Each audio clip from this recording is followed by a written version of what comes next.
Hello, hello, hello, and welcome.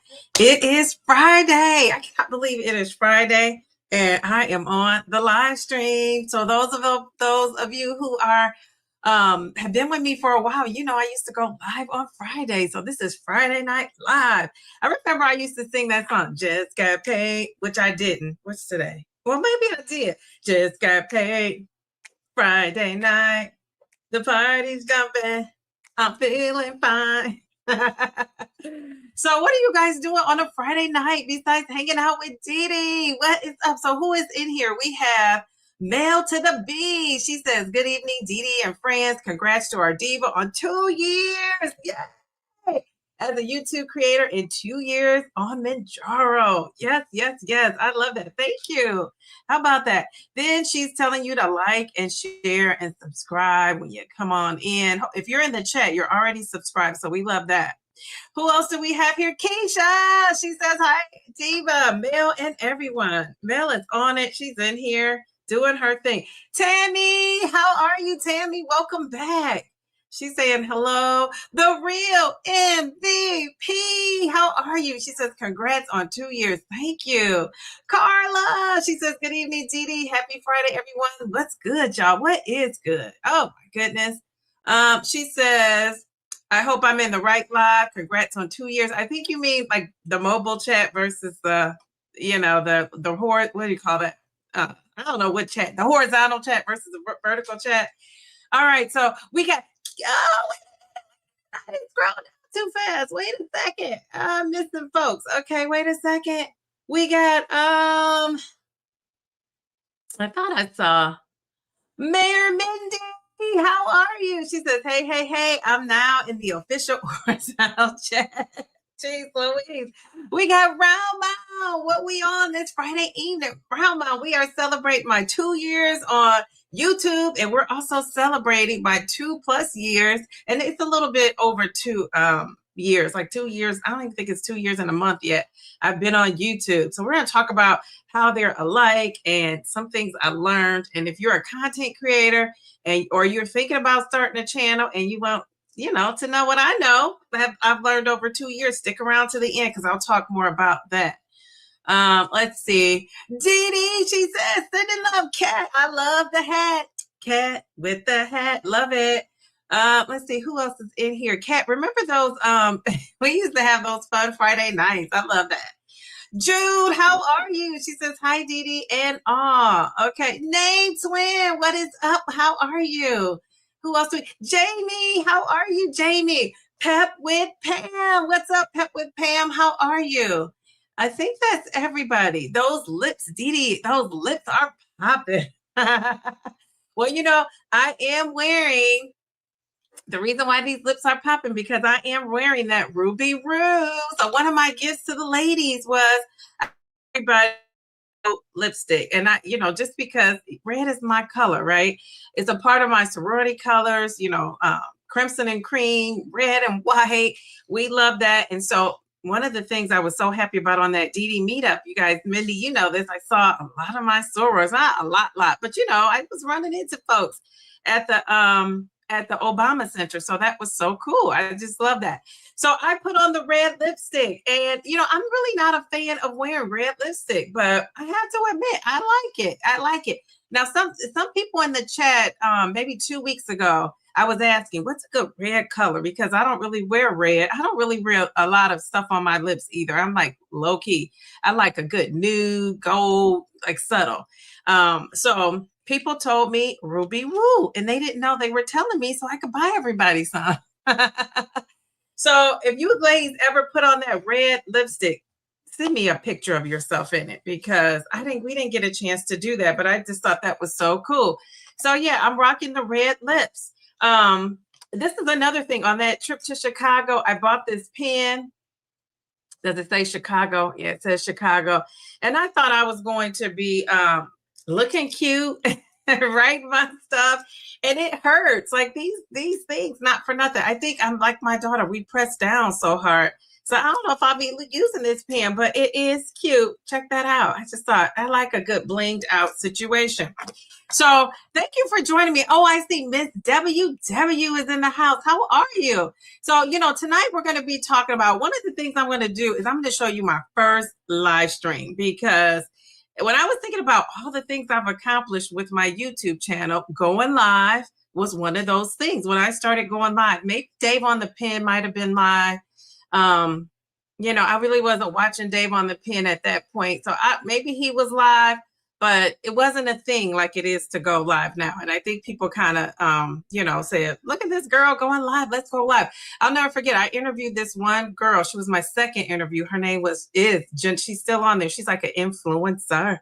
Her name is Janaea Nicole, and she's in her 30s. And I saw this young lady. I was watching TV late night. That's when I wasn't sleeping. Now I'm getting 7 to 9 hours. So goodbye late night TV. But that's when I wasn't sleeping. I was up doing something. It was like 2, 3 a.m. Her video came on and I watched it and I was glued to the set, because even at 30, now I'm 53, turning 54 on Tuesday next week. And one of the things that I noticed was we had so much in common. We had so much in common about, being overweight and just being treated a certain kind of way or feeling a certain kind of way. And I thought, I want to talk to that girl. So that's how I started, just interviewing people, as I just was curious about people, right? I'm not here to interview everybody in town. But I do want to interview the people that just, kind of speak to me in a way. And that's why people always say your interviews are so good. I think that's what makes them good, because I'm not just interviewing everybody. I'm interviewing people that I really am interested in. And no judgment if you're interviewing everybody, because I probably will do that. But I'm just saying right now, that's just not something I want to do. So there's that. But so anyway, I got off on that tangent because I don't even know why, but I got off on that tangent because, so I started, interviewing, and we were supposed to interview recorded. And she said, are we doing this live? She says, I've never been live. Now, mind you, she had all these subscribers. First of all, shout out to her. So I should have invited her tonight. I didn't think about it, but maybe I'll send her this video, because I want to say at that time she had 5,000 subscribers. I can't remember. I didn't even have 1,000, I don't think, at this point. I can't really remember. I don't think I had 1,000. But she was like, sure, I'll interview. Would you come on? So when we get on there, she was like, are we interviewing live? Now, I don't do live interviews. So I said, I wasn't planning on it, but we could go live. Let's do it. So we went live, and it was so fun. That night we had 3 or 4 other ladies. That was my longest live stream, I think, in history. It was like 3+ hours long. And so you have to go back and check that one out. And we just talked about everything under the sun. It was a long night, but it was a lot of fun.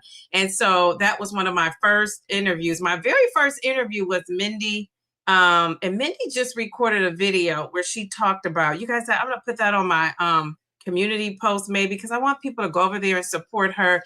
I interviewed Mindy Peterson, I believe her last name is, and she had been on, I was looking for people who had been on the GLP-1 for a long time, because my family and friends thought I wasn't going to be around 2 years later, because they thought this medication would take me out.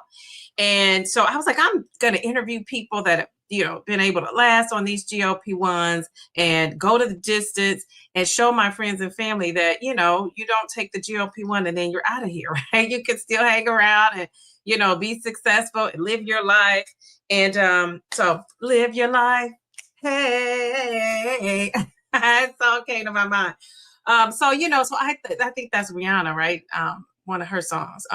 So I thought, let me interview folks and find folks that have been doing this journey. So now I can actually interview myself, because I'm 2+ years in, and I'm feeling good. I'm looking, halfway decent here.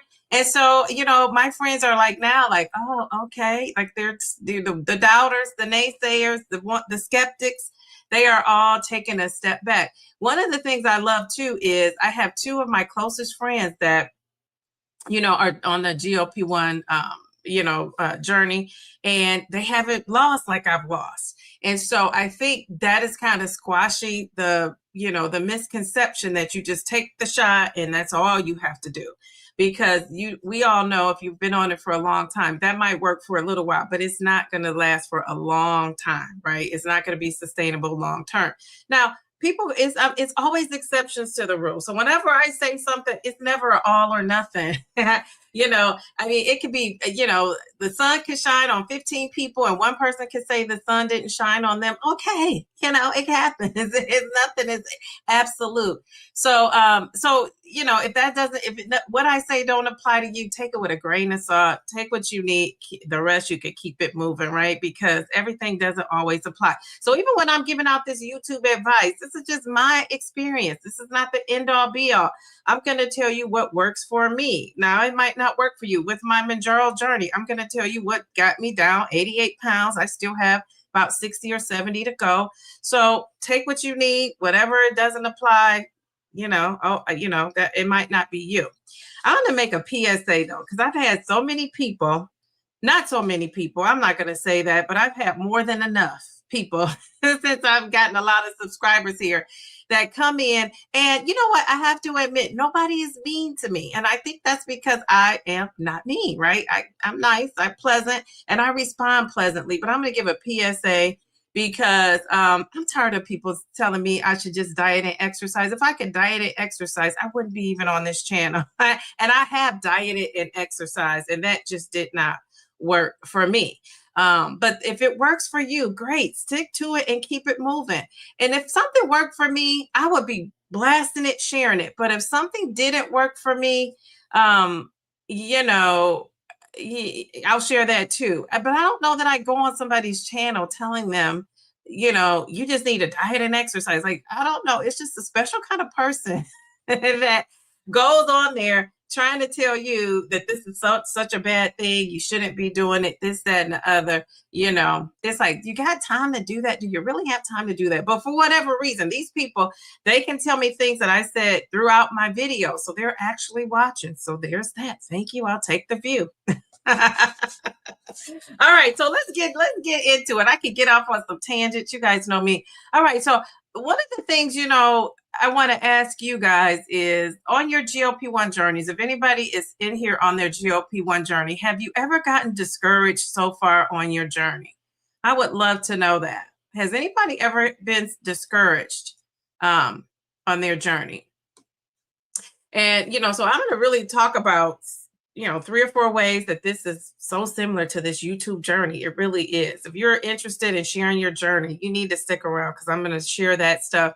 And then I'm going to tell you toward the end, what's that one thing that you got to have if you're on a GLP-1, or if you are on, you interested in doing something with YouTube, or if you just want to be a winner at life. You know, people are so shocked when I say I'm retired at 53. It's not by chance. And no, I didn't get a huge inheritance from my parents.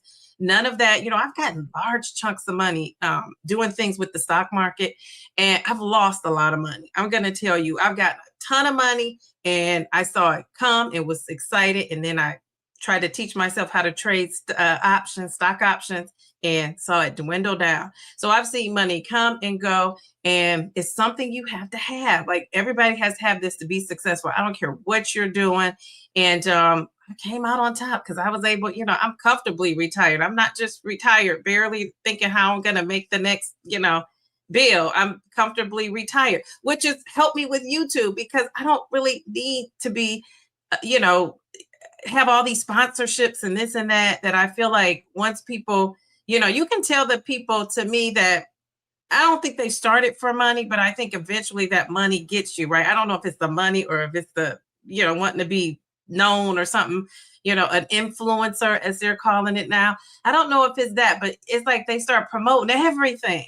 And on this channel, you know, I'm gonna promote that Ayuga if I don't promote anything else, because I actually wear that. I actually wore that on my trip with the ladies.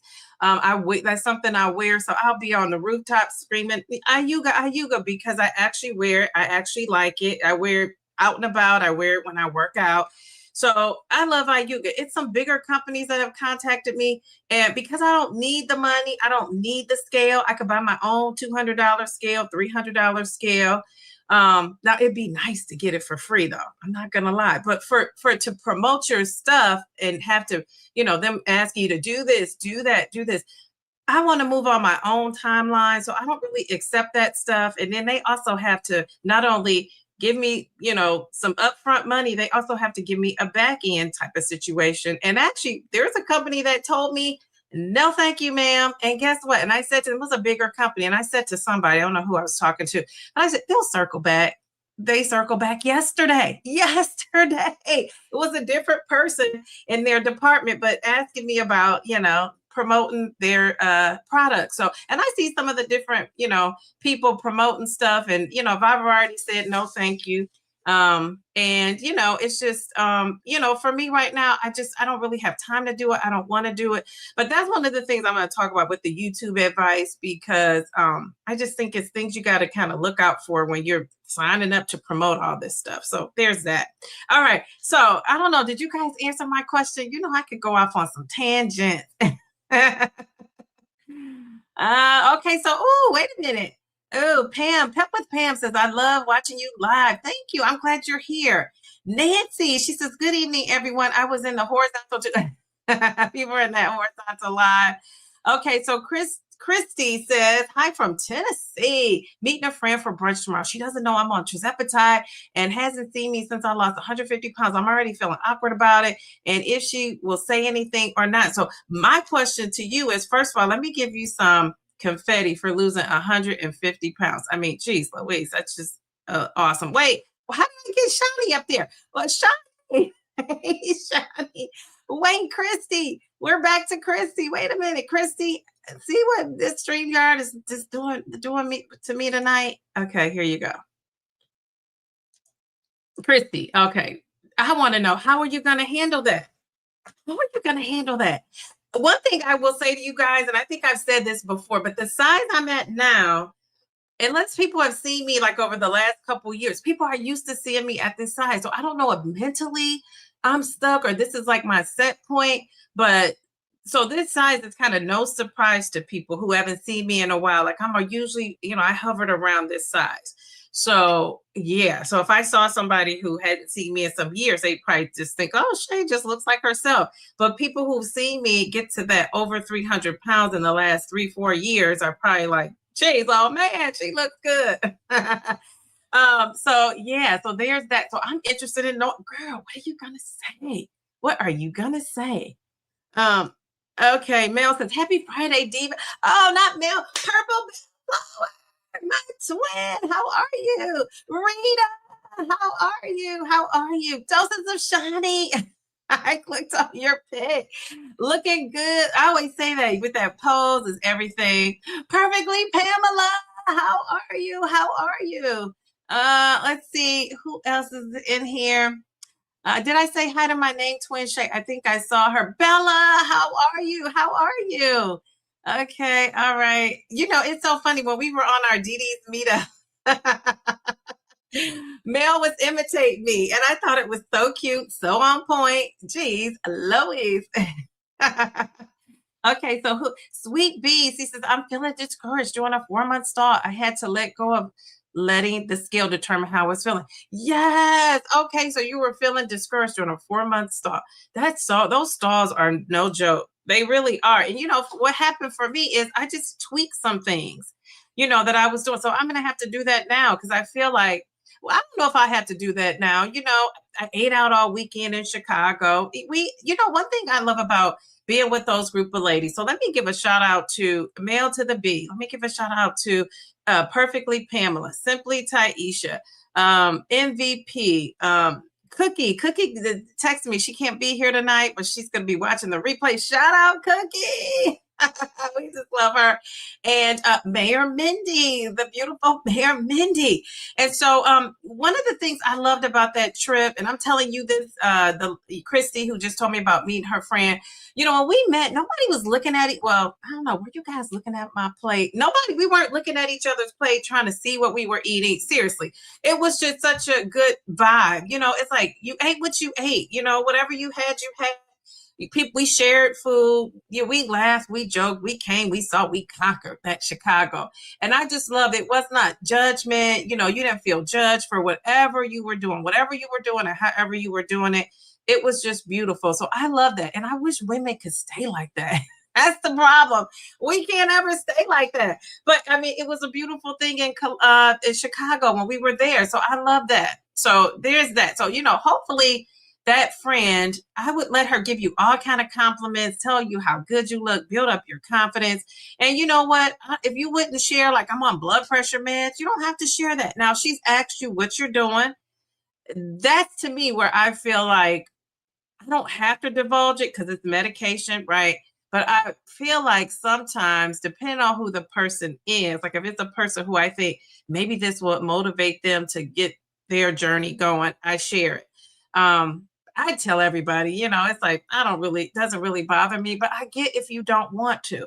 And that's the beauty about everybody being different and having choices. And I know it's people who come off as confident. I don't care who knows. You still haven't told people. Guess what? That's okay. You tell them at your time. You tell them when you're ready.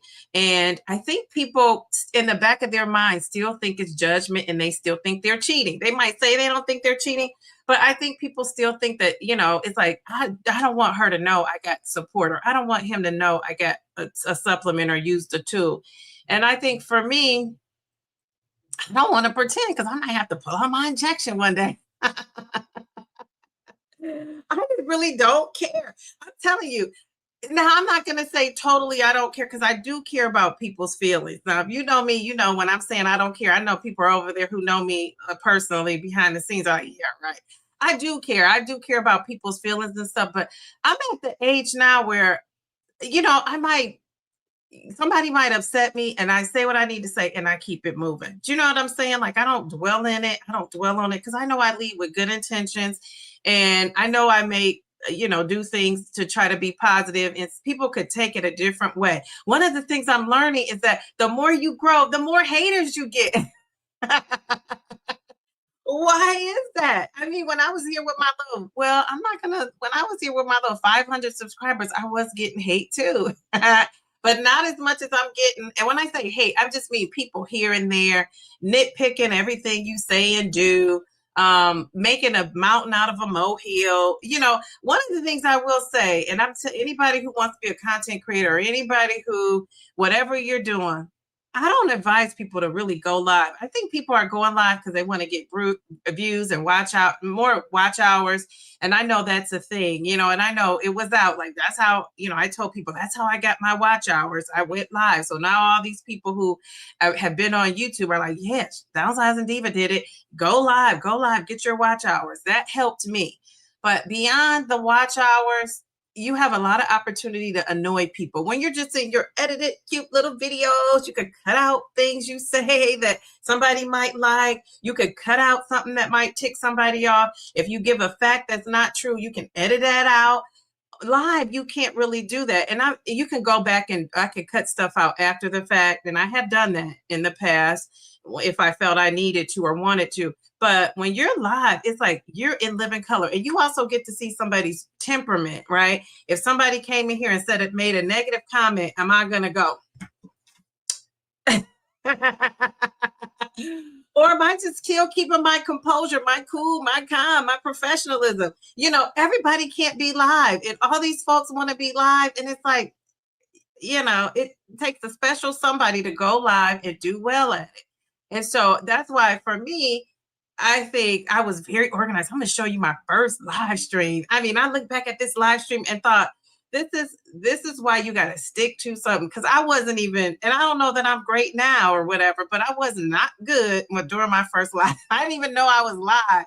It's so funny. But I'm going to play a little bit of that so you guys can see. But let me just get to, because I could talk to the chat forever, but let me just tell you, one of the things I realized is this journey of being a YouTube creator is so just like being on a GLP-1 journey in a lot of ways. One of the first things that's so similar is the progress was much slower than I expected. So when I first started my GLP-1, I think I was doing okay, you know, trotting along. You know, I was counting calories. I was the Weight Watchers girl, used to count those calories. So I did that. It was just kind of like, it wasn't hard. Like I didn't stress out about it. I didn't make a big deal. But then I was trotting along and then that shortage happened, right? And so I was on 2.5. And then when I was supposed to go up to, I think I went to 5. When I went to go get the 5 again, 5 milligrams, that is, I couldn't get it. I had to go back down to 2.5. So that might have, tweaked my weight loss. And then I started having that perimenopause kick in. And it wasn't menopausal yet. It was, now I know for a fact it was perimenopause that was kicking in. All those things were going on. And here I am trying to lose weight on Mounjaro, diagnosed as a type 2 diabetic. I had a lot of issues going on. My hormones were out of whack. It was just a lot going on with me. And so that's when, guess what I started to do? I started to look at what other folks was doing, which is a no-no. And so it was just slow. It felt slow. And it only felt slow is because I was comparing it to what other people were doing on YouTube. So that's a no-no. So if you're out there doing that, I'm going to tell you that's the quickest way to get discouraged and get you off your course of where you're supposed to be, which is what I did. And it took me not a long time because I'm one of those people. You don't have to knock me over the head a bunch of times for most things for me to learn a lesson. So I was just like, oh, okay. But that's one of the things that I was thinking, like, there were weeks when I was not losing weight. I never really hit a plateau. To me, a plateau was like 0.2, but I know that's not a plateau. But for me, I was like, I'm doing everything I did to lose that 2 pounds the same week, eating the same stuff. And I tell you, I eat the same stuff. I recycle the same thing. If you are in my stock club, I say rinse and repeat with those stocks. That means if something's working, you do it again, you play it again. That's how I am with anything in my life. That's what makes me a loyal person. Unless it doesn't agree with me, I'm going to keep doing it. So I was doing the same thing. And then, I was like a 0.2 or I wouldn't lose. And I was like, what in the world is going on? So many times, I know it's easy to say when you're somebody who lost consistently, like stick with it, hang in there. But when you're actually going through it, it's tough. And I think that's why my channel has resonated with so many people, because I'm going through what folks are going through, right? And those fast responders and people who are losing consistently, I don't want to lose you either, because guess what? You're our blueprint for what we want to do and what we need to do to get where we're going. So I just love it that, everybody is so welcome here. I started doubting myself. There were times when the food noise would come back and it just seemed slow. So that was my whole GLP-1 journey. And I'm going to tell you, YouTube was the same way.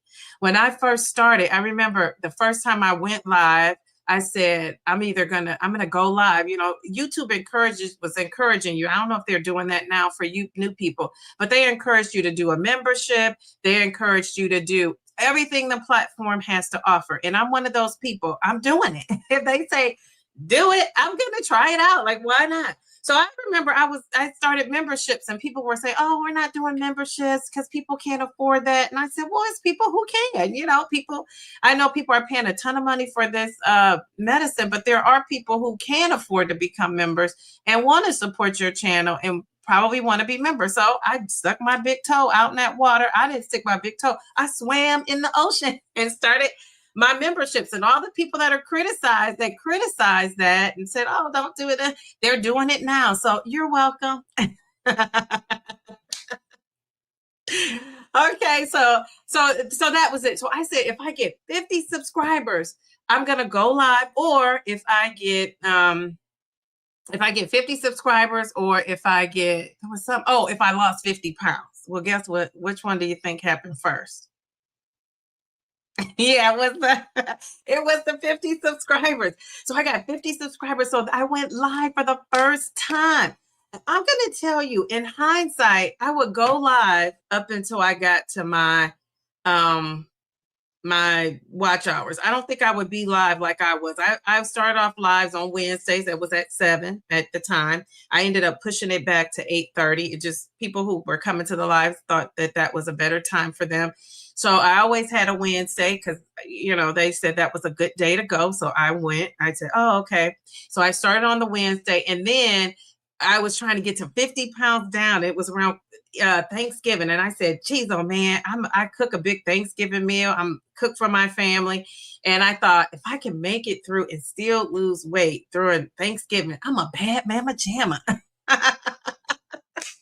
So I did. I actually made it through Thanksgiving, and I was able to get down. Like it didn't happen Thanksgiving, but kind of the week after that. So I was on a countdown after that to like get down to whatever the next goal was.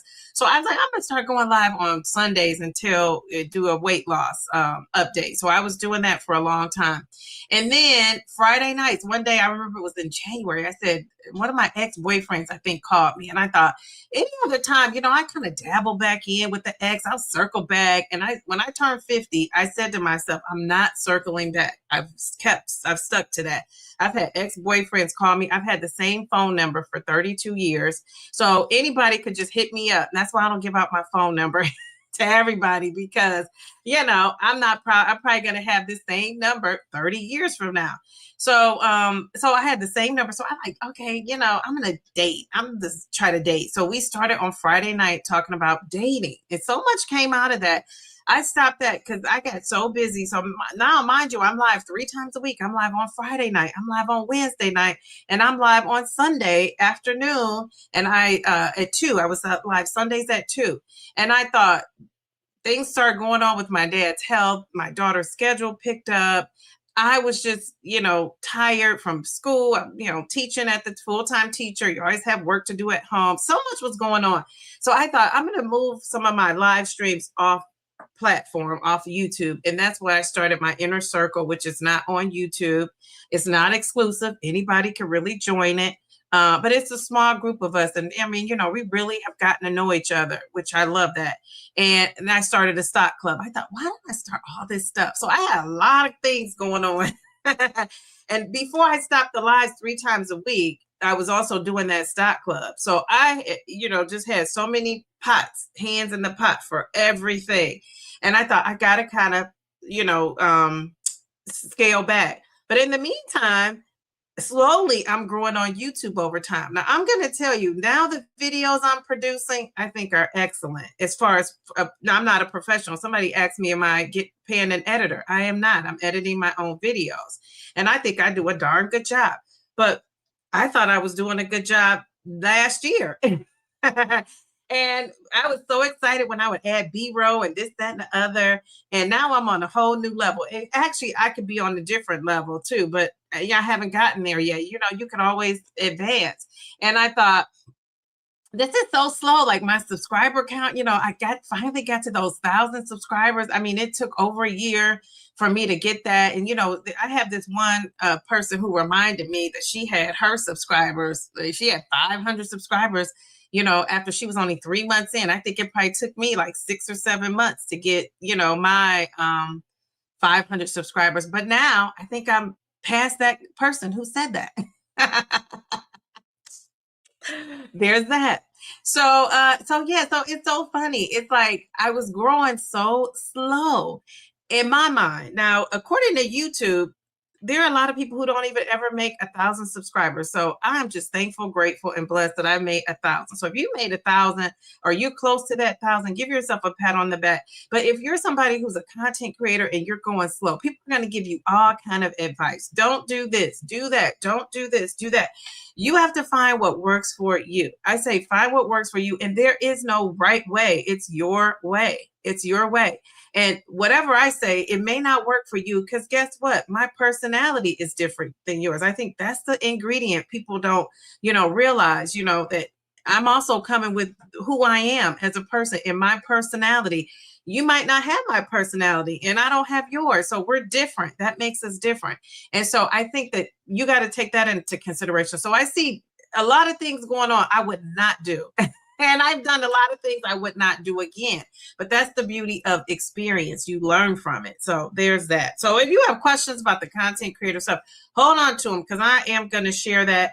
One of the things I am going to say over again is I think going live all the time hurts people after you get your watch hours. If your goal is to grow your channel and your goal is to get AdSense and, get sponsors and all of that, why have I been able to do that? Because you might say, well, you said don't do that, but you've been able to do it because it's a slower process. And then I'm also professional, like seriously. And I'm not just trying, this is going to be a humble brag situation right here.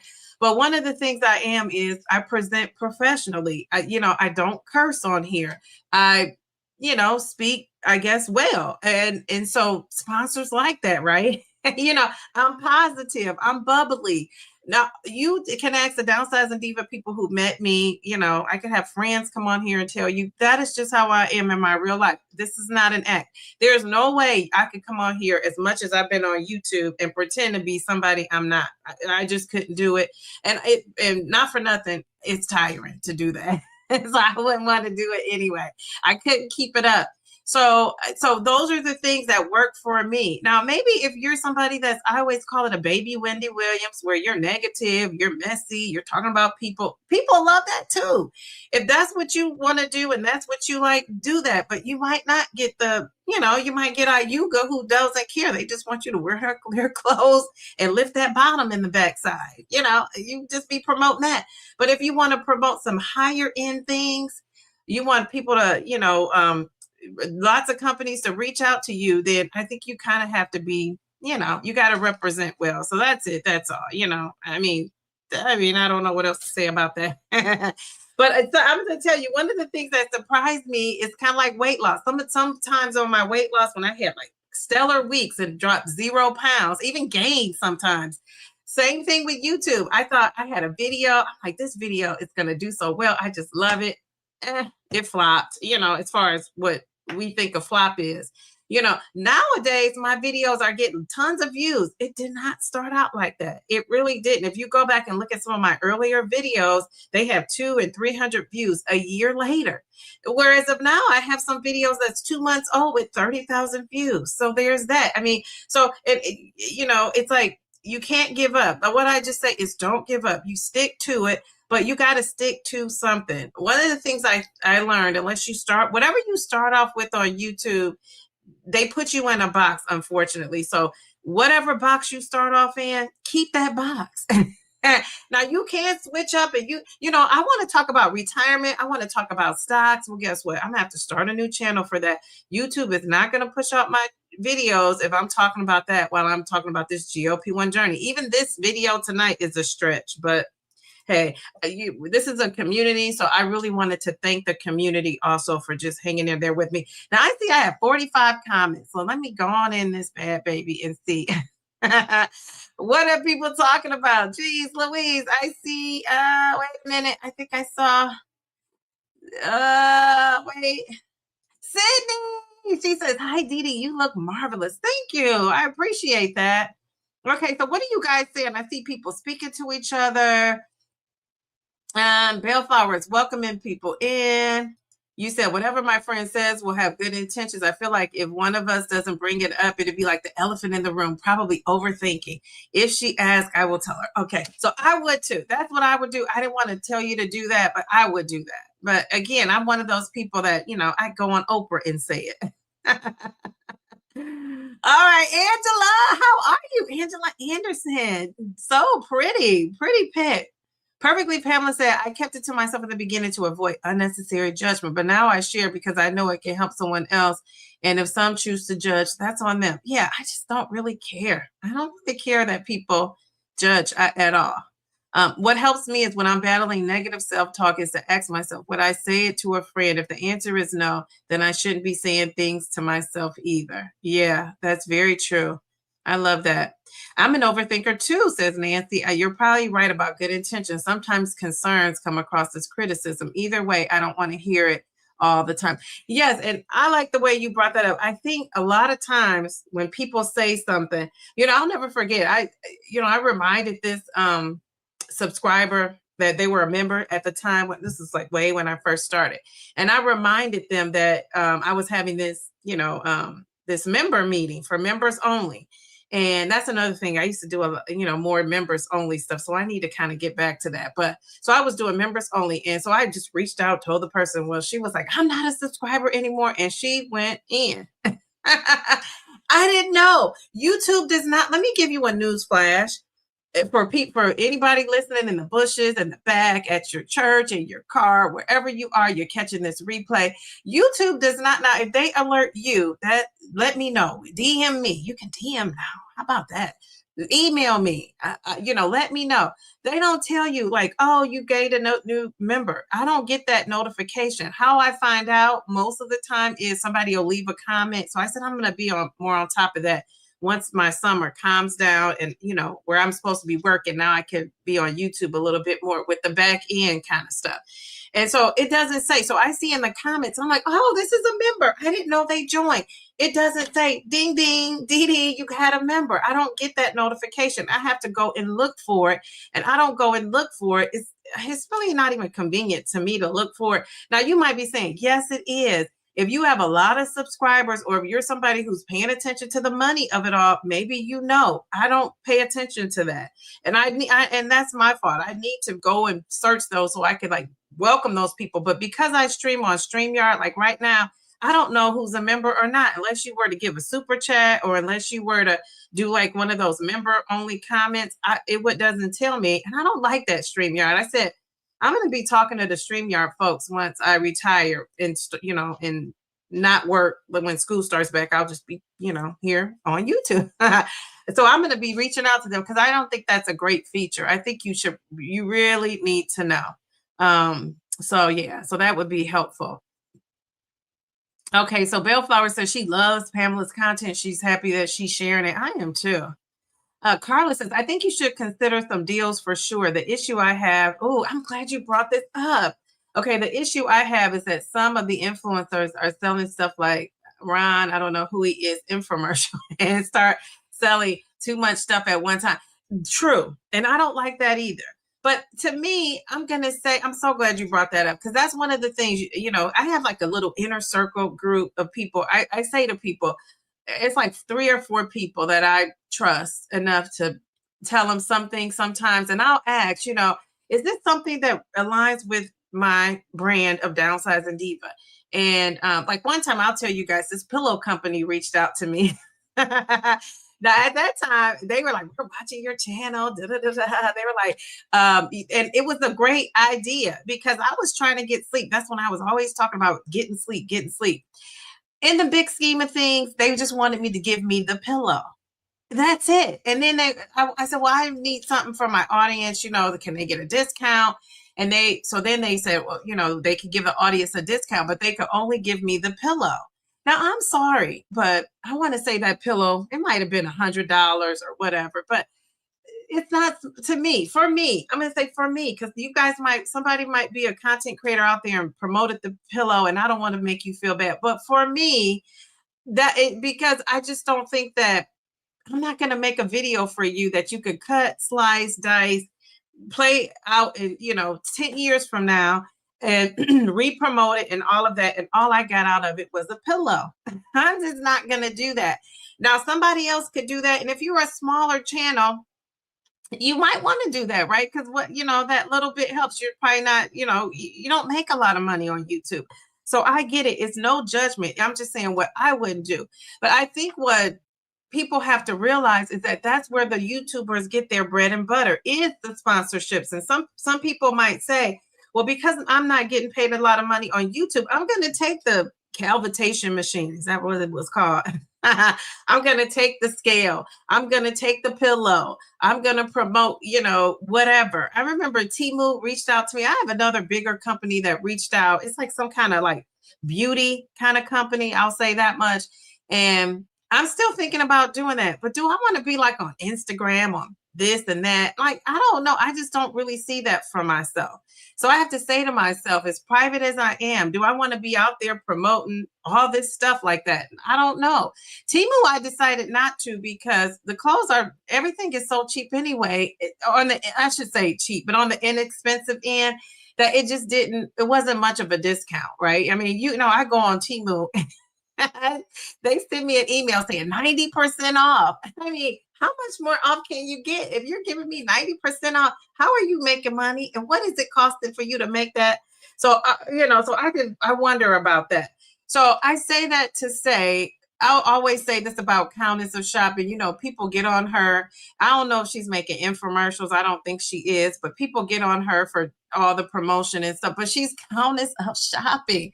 So I expect that. But I'm going to tell you, over these 2 years, some of the main people that criticize the Countess, I see are selling something, got all kind of affiliate links up. I mean, they're always promoting something. So I will say to you guys, I have learned this in my life. Don't criticize what you won't do, because most of the time when people are saying, I won't do that, it's because they can't do it and they don't have access to be able to do it. So that's why they're saying they wouldn't do it. And then now when they get a chance to do it, all of a sudden now it's okay. Now, I don't think none of us are going to outdo the Countess. She's locked up with Amazon. I know QVC, they took a nosedive, so she's not doing much with them. So that opens her up to do other things. And guess what? I say go for it. But if you go to her channel, you know what you're getting. And she has 100K subscribers. So somebody likes it.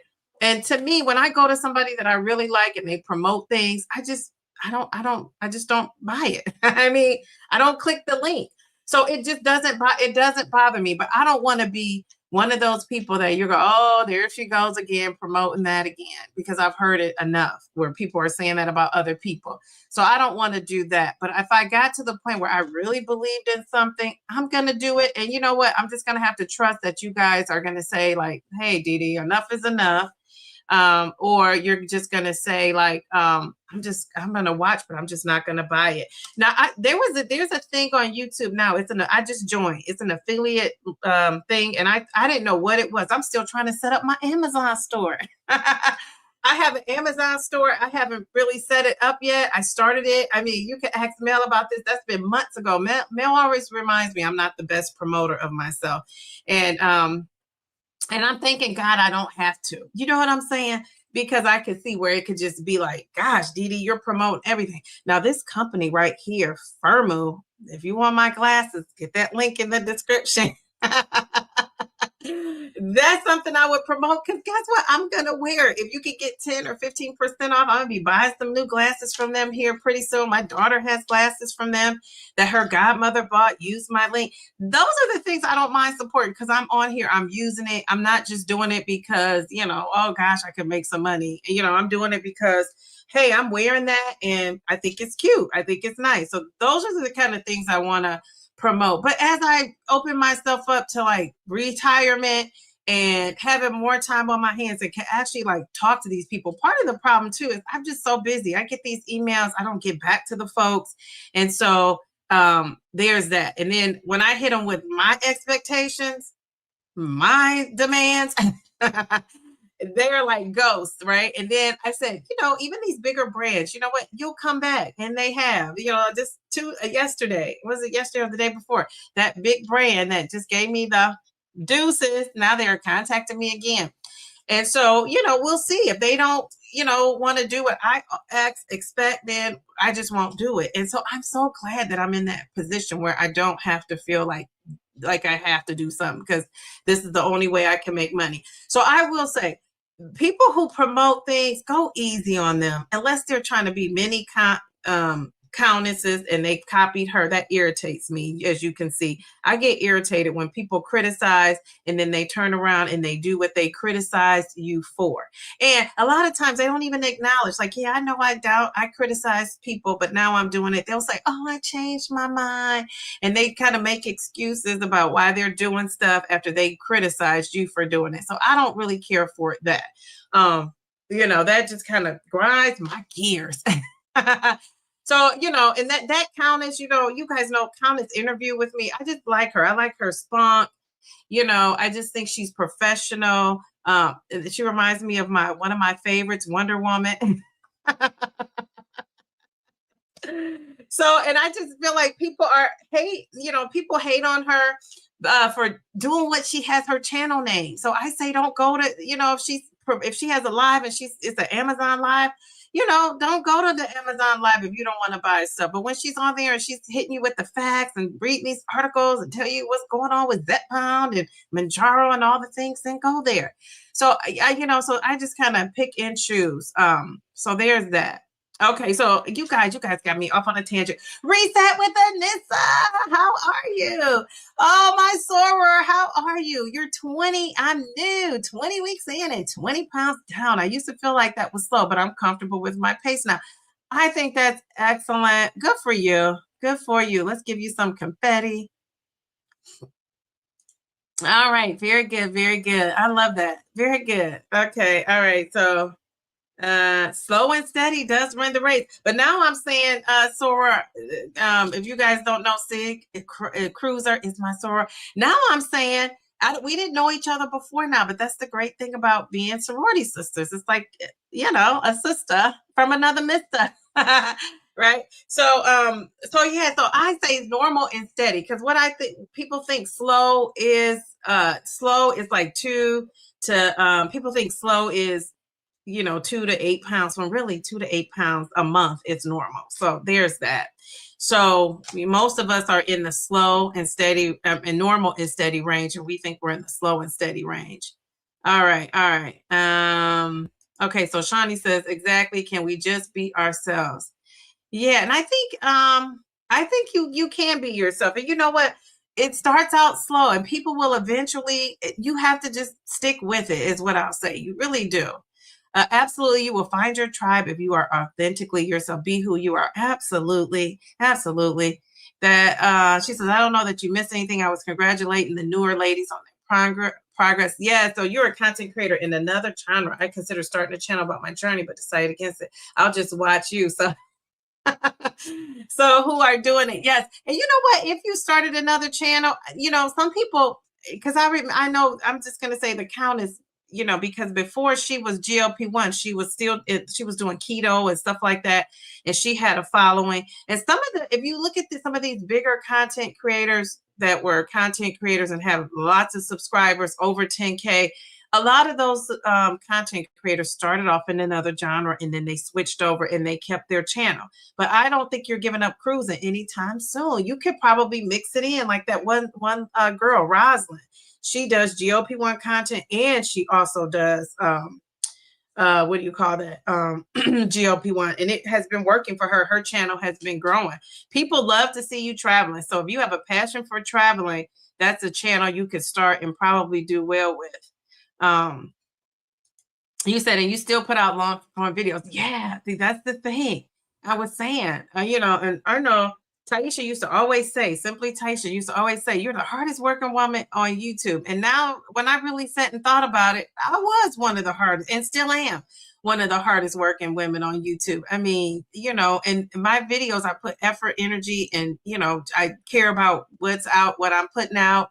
I try to give accurate information. And I don't, I know telling, those weight loss updates and stuff, people love those, but more importantly, people want to know, how you're dealing with the struggle, not just, I lost 15 pounds, in a year. Like, okay, what made that happen to you? And it's people who can relate to that. And people kind of want to know, like, how did you get there? How can I, how can I avoid it? Because who wants to lose 15 pounds in a year? But if that's your story, that's your story. And maybe your body is just doing its own thing. And is there a reason why that's happening? And a lot of people can relate to your story, whatever it is. And I think sometimes the fast responders get a bad rap. And I think that's because they're living their best lives on Instagram somewhere.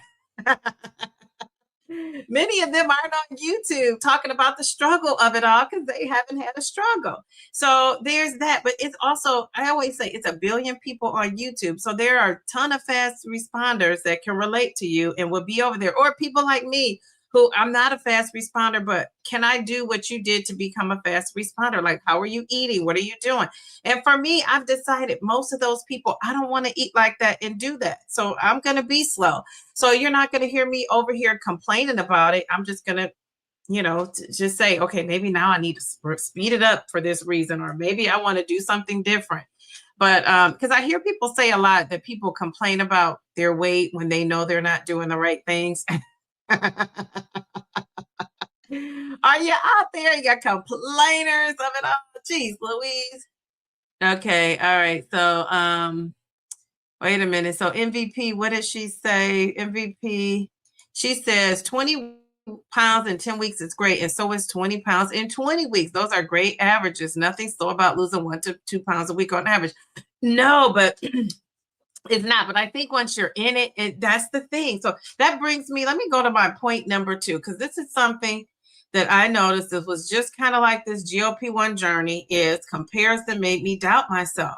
And I think, just like my soror came on here and said, oh, I've lost, what did she say? 20 pounds in 20 weeks or something like that.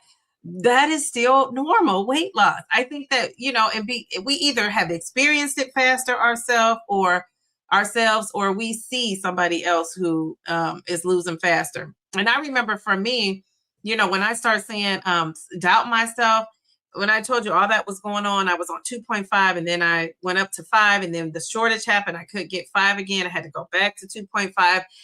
Perimenopause kicked in, and my hormones were all in a disarray. It was a lot going on for me.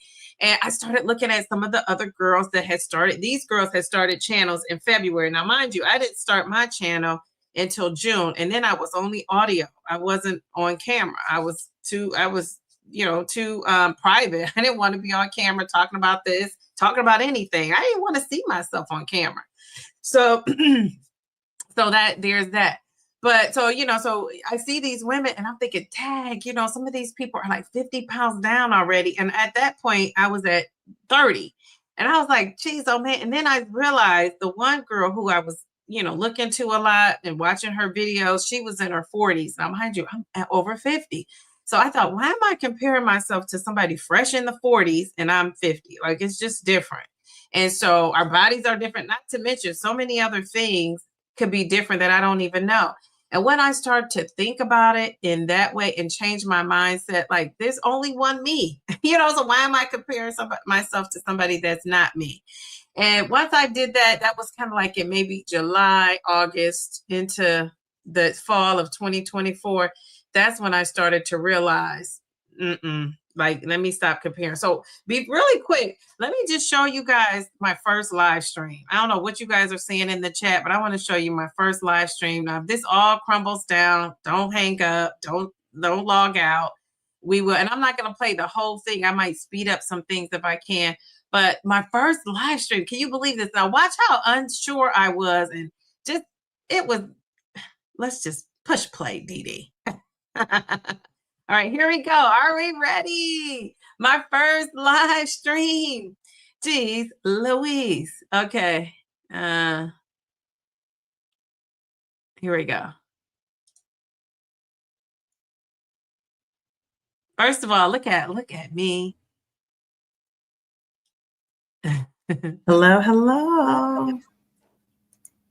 Hello. Welcome to my first live. Now, I don't even know if I'm live. Am I live? I have no idea. Let me see. I have no idea what I'm doing, but when I decide to do something, I go all out. So that's why I'm on live so fast. I didn't even want to show my face at first. So if someone is here, leave a comment so I know someone is in the live. I think I see myself.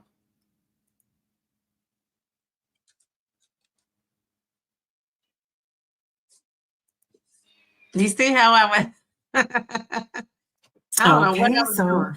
I am the Downsizing Diva, and I am live. I can't believe I am live. I am excited to be here today. I wanted to do a live just to, experience my first live and see what it's like. I also wanted to kind of connect with some of my subscribers. So, I see there's Kimberly. Hi, Kimberly. Kimberly is from Washington State.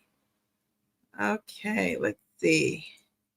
And Kimberly, I am from Ohio. So let me see if I can put this question up. Now, remember, this is my first live, Kimberly. I have no idea what I'm doing, but I'm going to make it work. Okay, so here we go. Here's the question. Where are you watching from? Summer vacation. And I thought, instead of just sitting at home, I need to do something. I had taken a class. We were supposed to take a class over the summer, and they had given us a year, and it was, kind of, time consuming. But I whipped through that, got that done like maybe the first week after school was out. And then I just kind of had time on my hands. So I thought, what can I do? And so I started watching these YouTube videos. And I was seeing these, YouTubers talk about their weight loss journey using a GLP-1. And I thought, I should do that. And I had experience with making videos before. I have another YouTube channel, and I really didn't, I started it and didn't really follow up with it. And I was never on camera either. And so I thought, okay, I could do this. I can learn. So then I just got into it, like learning how to edit the videos, learning how to, make the thumbnails and all those things. And so I was really excited about, the opportunity to do that. And I thought, I am not showing my face. I will not be on camera. Like, that is not my thing. I'm not on social media. I'm not, really out and about like that. I'm very private. And, so that just brings me to it kind of explaining like how I ended up where I am at. So I just can't believe I am on YouTube. I would have never thought that I would be on YouTube recording my journey with the Mounjaro.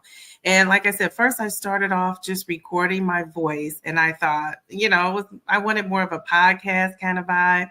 And I thought when I'm driving to work or when I'm going places, I listen. I don't really watch a whole lot. Like, I'm working around the house, and I thought it would be, oh, okay. People would just, be like, okay, we'll listen, and I couldn't.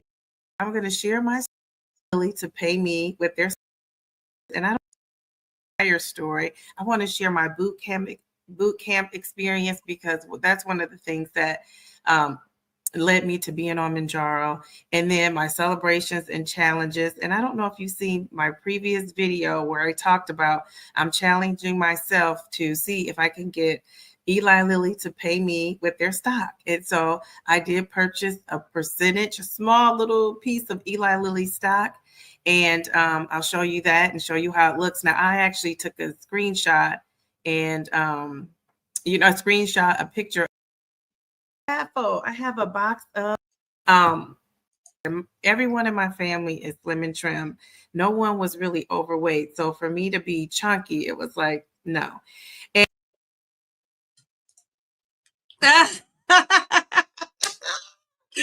so, guys, that was my first live. Now, can't you see the difference in my face? Oh my God, my background. I was so private. I didn't want people to see my background. Now I realized, I think the Downsizing still does that. Some other people still have their background where it's not their actual house. This is my office that I'm sitting in now. So, but another thing that I was criticized for is I used to make those slides. You see how I had those slides? I'm a teacher at heart, aren't I? But for me, I like to be organized. Like, I think in organization, like I think like that. And so I like to be prepared. I can wing stuff too, but I like to be prepared. And so I thought, okay, I wanted people to come here. I always feel like this is your time. Like, I want people's time. I want people to know I valued your time before you even come in here. Right. And there's nothing wrong if you don't do that. I think that's the problem with, people thinking that they got to do everything the same. You don't. That's just how I think and how my mind works. One of the things I did early on is I was, had a time. Like, I knew it's 8:30 Wednesdays, I'm going to be going live every Wednesday. And at that time, other people started to go live in the GLP-1 community, and the group of people that I talked to, we all, had different days. Now, I'm going to say I stuck to that up until right now. Like, I don't go live when somebody's live. So, for example, Ron Mount is in here, and he wasn't here. I don't know if he's still in here, but he's live on Tuesdays. I don't go live on Tuesdays when he's live because I know he's live. I want to be over there watching and supporting. I have stuck to that. I'm going to say everybody in the community has not stuck to that. And guess what? That's okay. I have to do what I say I'm going to do. I'm a woman of my word. If I say I'm going to do something, I'm going to do it. Now, I'm to the point now where, I'm just worried about what I'm doing here on my channel. I can't really, it's so many people, right? It has grown. So, it's so many people that are making videos and going live. And if the people that I know and I watch and I know you're live at a certain time, I won't go live. That's just something I won't do. You can do whatever you want to do. But guess what? I think one of the reasons why have been a little bit of a success is because I'm kind. It pays to be kind. I think that really has helped me. And now I realize people have to get in where they fit in, right? Everybody can't do that. You know, I have a 9-year-old daughter. If something happens on a Wednesday at 8:30 and I have to go live on a Thursday, like tonight is a Friday night. I was always live Friday nights at 8:30. When I stopped going live, I don't know who's live now. So, and I didn't think about that when I came back at 8:30. I just knew this is when I could do it. So I get that, but I'm telling you, I've stuck to what I said, to my word, what I told people. I'm not going to go live when you're going to go live. I'm not going to, do that when you don't do that. And when people are live and I can be there, now I'm so busy, I don't know if I could go. It would have to be like, a special reason to get me there, because I have so much going on with my my home life. And the more subscribers you have, the busier you are behind the scenes. That is true. That is true for me. Now, it might be different for you. So it's a lot going on. I try to go back and catch the people's channels and their replays. But as far as the live streams, if I go on somebody's live and they're, cursing and, talking about folks and all that, I won't go, because that's not me. And that's no judgment on you. That's just, I don't want to do that. And so I've had people who are upset with me because they feel like, I guess, I'm not supporting them. But I think you have to go where you feel comfortable. And if I don't feel comfortable with somebody who is, not for nothing too, sometimes I'm watching videos and stuff, and, hasn't this been true for you? Now, you guys have to remember, I have a 9-year-old. So I've been watching videos. I was watching one, as a matter of fact, today. And this lady, when I tell you, she was a GLP-1 content creator. And I used to see her a while back. She had so many subscribers. She's kind of stayed still, because now I have double her subscribers. But at this time, she had 4,000 something when I had not even 1,000. And I used to watch her. And I don't know, she's evolved to cussing. Every other word she said was the F word. Now, mind you, I'm trying to watch this with my daughter there. So I think people have to also realize, if I'm watching content and you're, talking a certain way, this and that, and this and that, now I got to put on headphones. Now I got to, it's a big deal, right, to watch, because I have a 9-year-old. And I feel like the people that, understand are the people that I'm cool with. The people that don't understand that and think, I'm not supporting this. You just got to think outside of you and your realm and your box. So, that's the thing. Now, I'll bring up Countess of Shopping again. I'm bringing her up, right? If she was on her channel and she was doing all that cussing, I wouldn't be over there either, because my daughter could be listening to that. Now, my daughter, somebody might say, your daughter's going to hear that stuff when she go out in the streets. Well, she's going to do a lot of stuff when she go out in the streets. But do I mean I got to do it at home? No. I say no. So there's that. So I just think, like, for me, just being positive, again, that has worked for me. So that's what I'm doing. All right. So yeah, that comparison. Now, YouTube, I will say, I've learned not to compare myself with YouTube, right? Because we compare our journeys, Well, we should share our journeys, as Taisha says, but we should never compare them. I have learned not to do that on YouTube.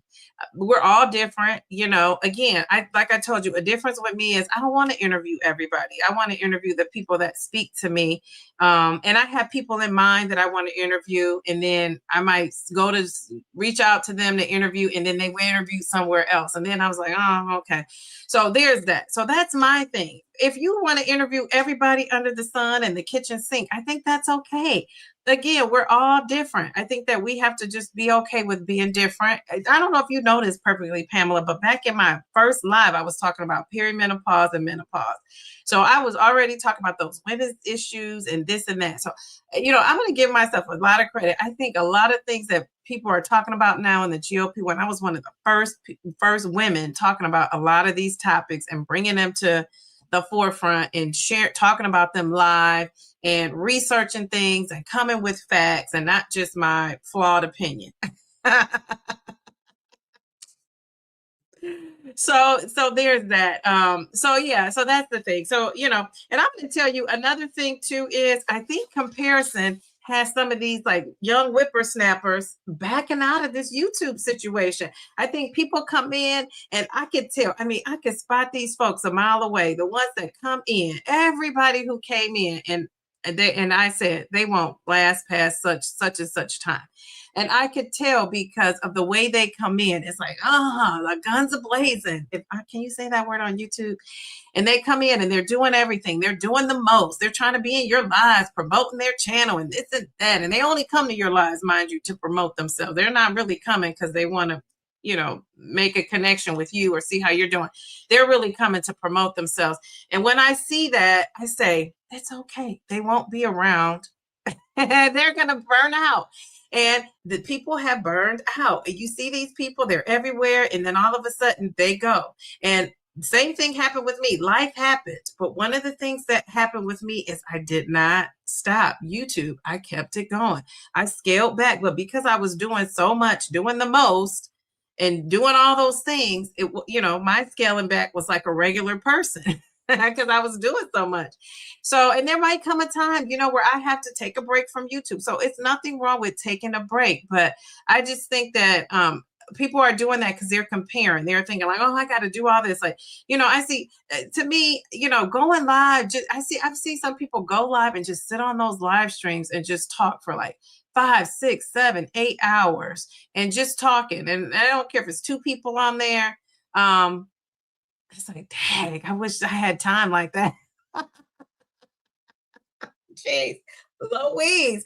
I see people doing a lot of stuff to get these watch hours and to be monetized. What I'm going to say is when you get monetized for the people who don't know, is when you can actually, make money on YouTube ads. Are you getting ads on this thing? People who can make money, you realize it's not a lot of money. So that's why, unless you have some videos taken off and getting like 10, 12, 20, 50, all these views, you're not going to see a lot of money. So that's why people, promote things. And I'm going to say, let them promote things because they're not making a whole bunch on YouTube. So if you're somebody and you love Downsizing Diva's channel. Now, I saw this on my short the other day. I signed up for that influencer, that affiliate from YouTube finally.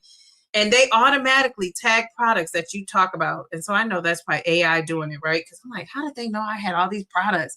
Well, they're in my description. So I think Keshna's in here. Keshna, if you go to the description of this video, all those products I use are in there and that I've talked about or I've used, they're in the video.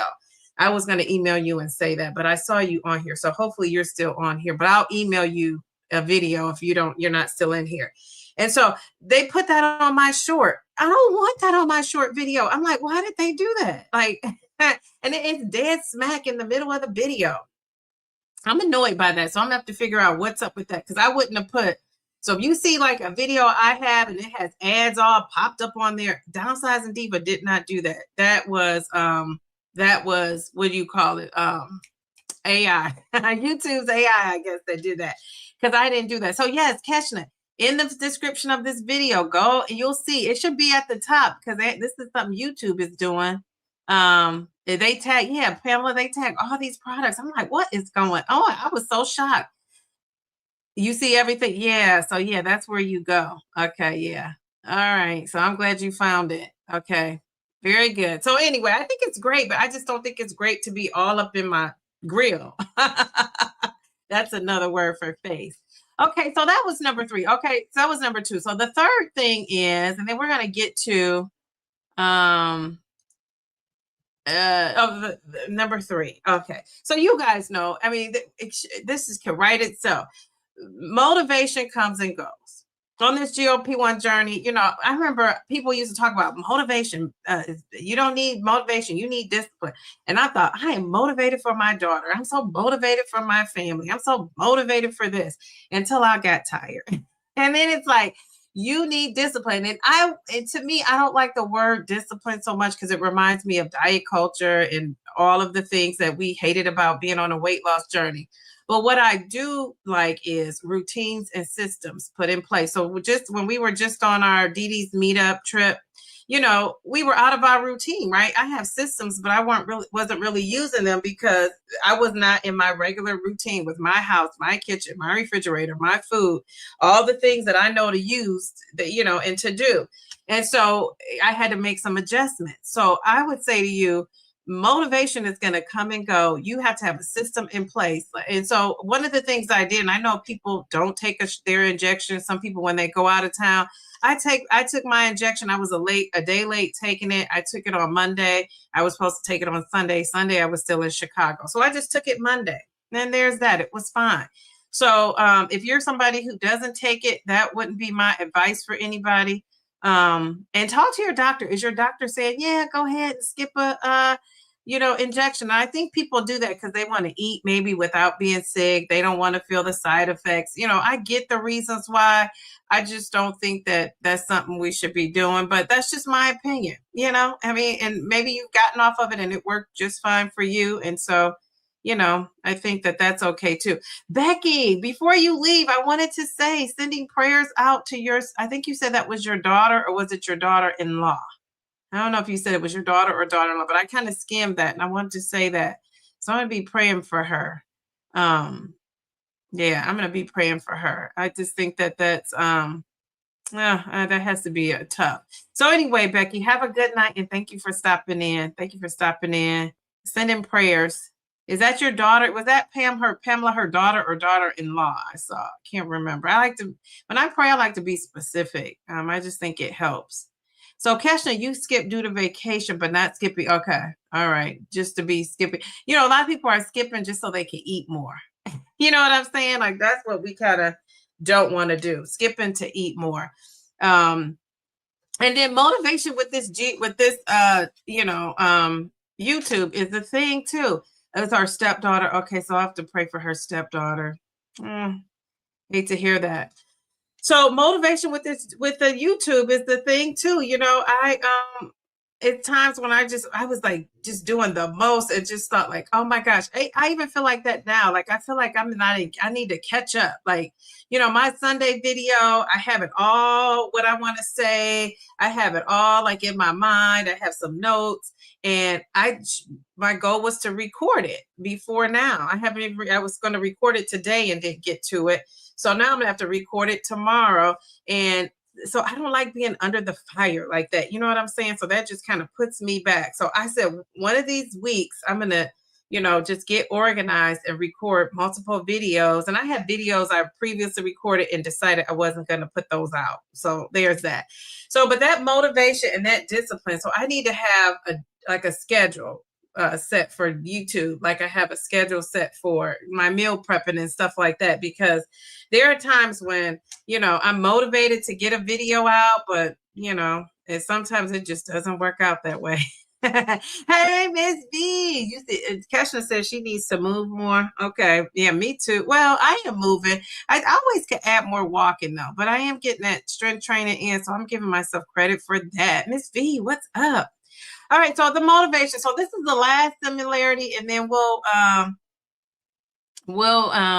talk about some YouTube stuff for the people that want to talk about it. Some people don't care, and I get that. You can log right off. Okay, so she said lesson plans for YouTube. I'm planning on taking my shot 2 days early before vacation. Okay, I like that. I like that. Pamela said she wants to do some batch recording too. Yeah, it's just, you know, it's a smart idea. The problem is, I feel like when I batch record, I don't always get to that video. Okay, so let me tell you my last way. And then I'm going to tell you the one thing you need for everything you do in life. The one thing you need. So number 4 was, that was it. I repeated number 4. That's not number 4. What's my number 4? My number 4 is... what is my number 4? Did I write it down? Oh, here is my number 4. My notes. Okay, my number 4. That's not number 4. Let's fix that.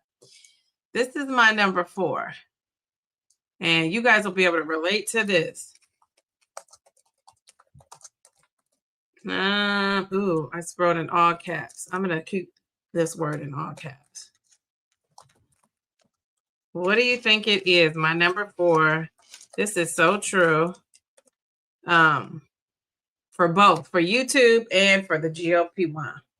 And it is community changes everything. Community changes everything. I am telling you, with the GLP-1 journey, I think the reason why I have just been so motivated to do so much on YouTube is because the community of people, which is the same people involved with my GLP-1 journey. I mean, this has just been the best thing ever. I think everybody needs a support system. Everybody in life needs a support system. And I always say, I know some people, might say, well, I don't have friends.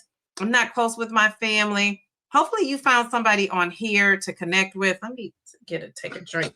Hopefully you found someone on here to connect with, because I just think that community support is so important. It really is. I'm just blessed that I do have a nice group of girlfriends. I have a nice, community I've grown on YouTube. I have a nice group of sorority sisters. I have a nice group of YouTube friends. I call them my inner circle, just people that I can, and it's a couple people that aren't in the necessarily inner circle actual group that I would consider my inner circle. And I tell those people, you can ask them, if you see me doing something that's not in my character, please let me know. Because I think sometimes you could, get a big head, like you think you're doing the most and everything is so great when it's really not. I think you can also, for me, it's being too nice. For me, it's letting things slide that I shouldn't let slide. Because I mean, not for nothing, people will try you. I think you have to learn how to set boundaries with folks. And I've had to learn to do that even on YouTube. And that's probably the hardest part for me. And, just kind of staying true to myself. I think that that's good. A community in anything you do is just going to be so helpful. It just really is. Let me add my little water to this water bottle. So I have a drink. My water. You hear that? That reminds me of SMR. How about that? I want to put that water bottle in the picture. Okay, so community and making new friends, so important, especially as we get older. Yeah, sometimes it's hard to meet and connect with new people. It really is. I agree. Ooh, look how cute you are. Beautiful. I agree 100%. A support community makes a real difference. It really does. I'm telling you, it has helped me. Community is everything. Okay. Ooh, Dusty. Ooh, you look so cool. I love the hair, the glasses, the earrings. It all works for you. I'm on compound tirzepatide, but I feel like I've been less motivated for the last 2 to 3 months. I'm trying to get back into the excitement of weight loss and consistency. Is this normal? It absolutely is. It is. And how long have you been on it? You said, okay, so you've been on it for, I would say, it seems if you're finding this in the last 2 to 3 months, you've been on it for a while. Isn't that how it is with everything though? Like at first you're into it, you're excited, it's new, you got all these systems in place, and then things get kind of, dare I say, boring, the monotony of it all. Is that a word? Monotony? It's just things you're doing the same repetitive things. It gets kind of boring, especially if you're somebody like me who eats the same thing. That's when I go wrong too. If I make a dish out of my like normal meal prep, like something like I said I was gonna make a zucchini lasagna tomorrow. I'll make an eggplant with protein pasta and all that. But whenever I do something different, that's when I don't lose. But sticking to the same old thing, that can be boring. So I get it. And basically, I would just maybe come up with a new kind of plan or do something new, put it like a twist. Like, so if you're exercising and you're bored with walking, take a dance class if you can. Find a line dancing class where you're moving. Find a group fitness class. Maybe ask a girl or your husband, your boyfriend, girlfriend, whatever, to walk with you. I say change up the scenery. Do that. That might get you motivated. As far as the food, try something new and different. If you're eating salmon and veggies every night, add some chicken in there. I don't eat beef or pork, but maybe you do. Add that in there. So they always say variety is the spice of life. So I think if you have variety, that kind of keeps you from getting bored. But if you want to tell me more about it, I can maybe help out a little bit more. Kesha says, when they say prioritize protein, do you eat that first? Yes. And I think that's the best thing to do, because what'll happen is you might get full fast and you've already got your protein in. So I would do that for sure. I had to learn to do that because I would go for the carb first. So I even do that with my salad. I eat it with the lettuce, but I maybe eat like 2 helpings of the chicken. If I got shredded chicken or cut up chicken, I double it up on my fork with the salad. So there's that. Okay, so Miss V said, Mel, I also heard that it's good to try to have friends from every decade. Yeah, and my 9-year-old keeps me youthful. Some of this music and stuff I'm knowing about because of her. When I was a teacher, that's one thing I'm going to miss. The kids, I would know what was going on with the latest this and that, because these kids know. So there's that. So let me tell you, the number one thing that, I have found that you need to be a success in life. And I'm going to just give myself the pat on the back, because right now I am a success in life. And you know why? It's because who knows? What's the one thing do you think, what do you guys think? What's the one thing you need to be successful at whatever you do in life? What do you think that is? What do you think that is? And this has been true for me. It might be it's one word. What do you think it is? She said, being 100.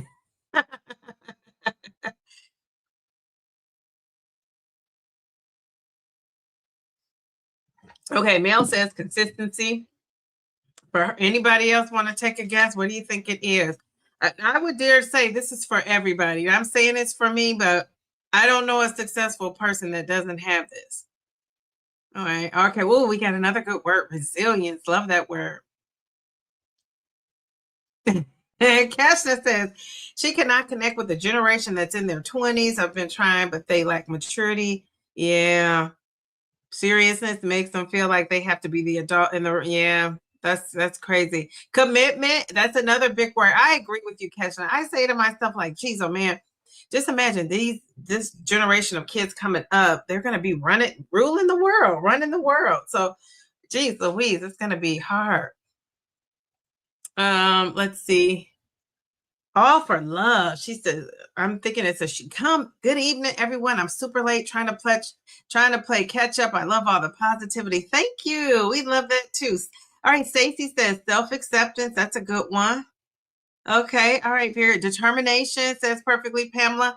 Okay. Anybody else want to guess? I'm just going to tell you guys, we still have 42 people watching.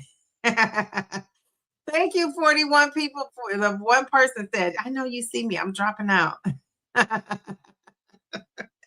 right. So here's the one thing that you need. I don't think anybody else guessed. This is the one lesson that I have learned, is that you have to be, and you said it, Mel said it up there first, but Keshna, consistent. You got to be consistent. You got to have consistency. And I don't care in whatever you do, being a parent, being at your job, whatever you do and you're doing a good job at it, you have to be consistent. And I think what people get wrong is consistency means, doing something every day, all day. Consistency means doing things more than you're not. So when I started to hit a snafu in my weight loss, not a little stall or losing 0.2, but when I really wasn't losing at all or recycling these same, pounds, and it's been since December for me, it really has been. When I start doing that, I wasn't consistent as I was, right? I got off my schedule, my routines changed, I was eating out a little bit more. All those things changed for me. And so that's why, I saw the scale doing something different.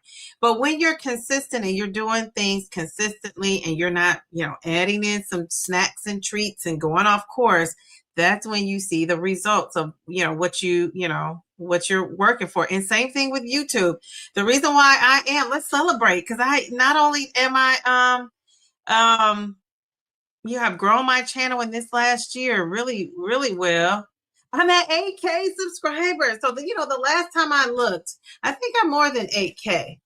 I'm like 8,400 and something. So I was just at 8K. Can you believe that? In that short of time, I gained 400 subscribers. It's crazy, crazy, crazy.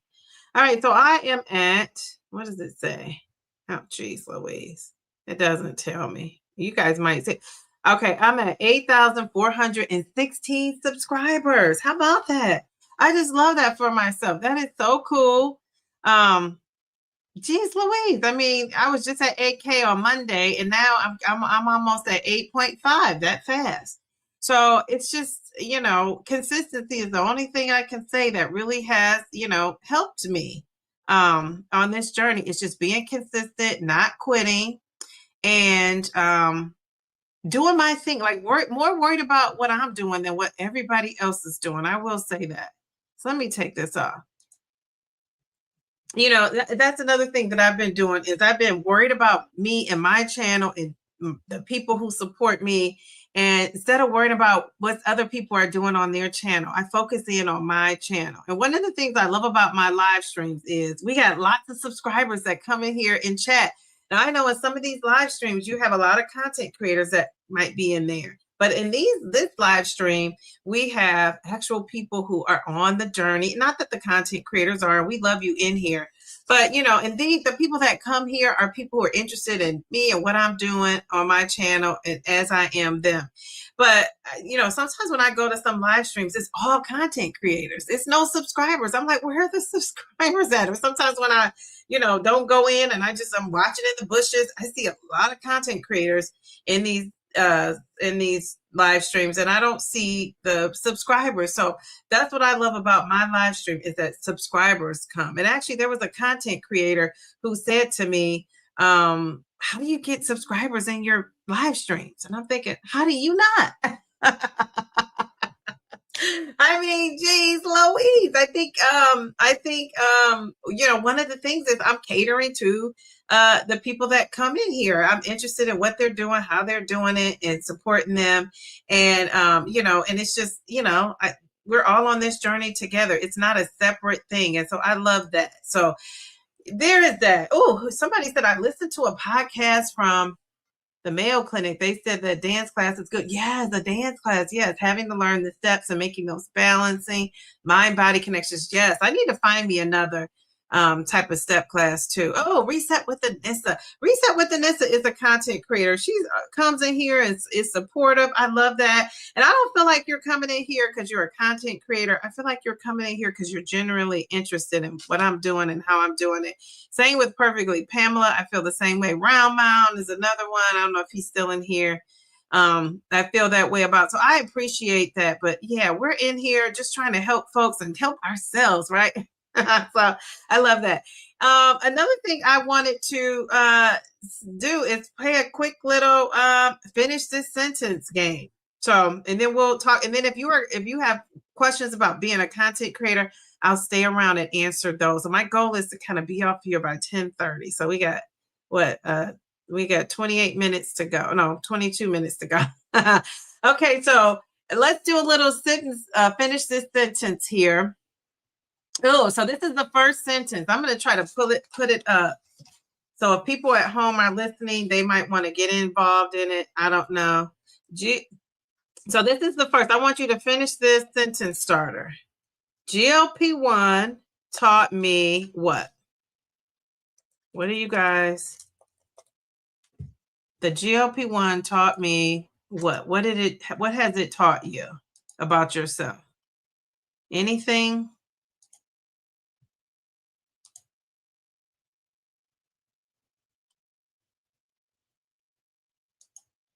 Okay, you guys, are you putting comments in there?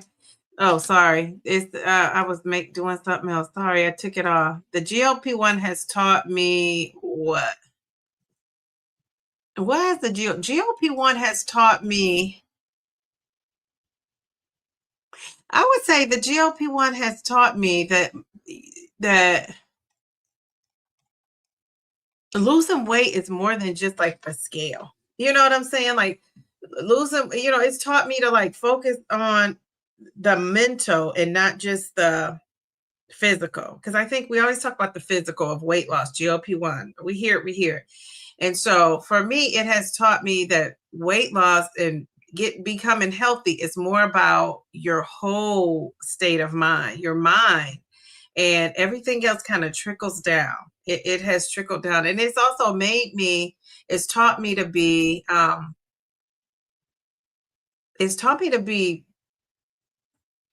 appreciative of how people got to be 3, 4, 200, and some people are 200 pounds was big for you, or 180 pounds was big for you. So whatever your biggest weight was, it just has taught me that these people aren't, we're not that way just because we're lazy and we wanted to eat donuts and ice cream and bonbons. You know what I'm saying?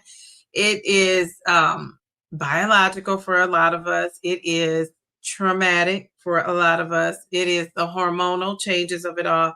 So I've just learned there are so many different reasons why people have become obese, and I thought and overweight, and I knew it before, but this has really honed in on that. Like, I've really honed in on that, and that's why my heart goes out to people. So there's that. So what are you guys saying? I thought that was a good sentence starter.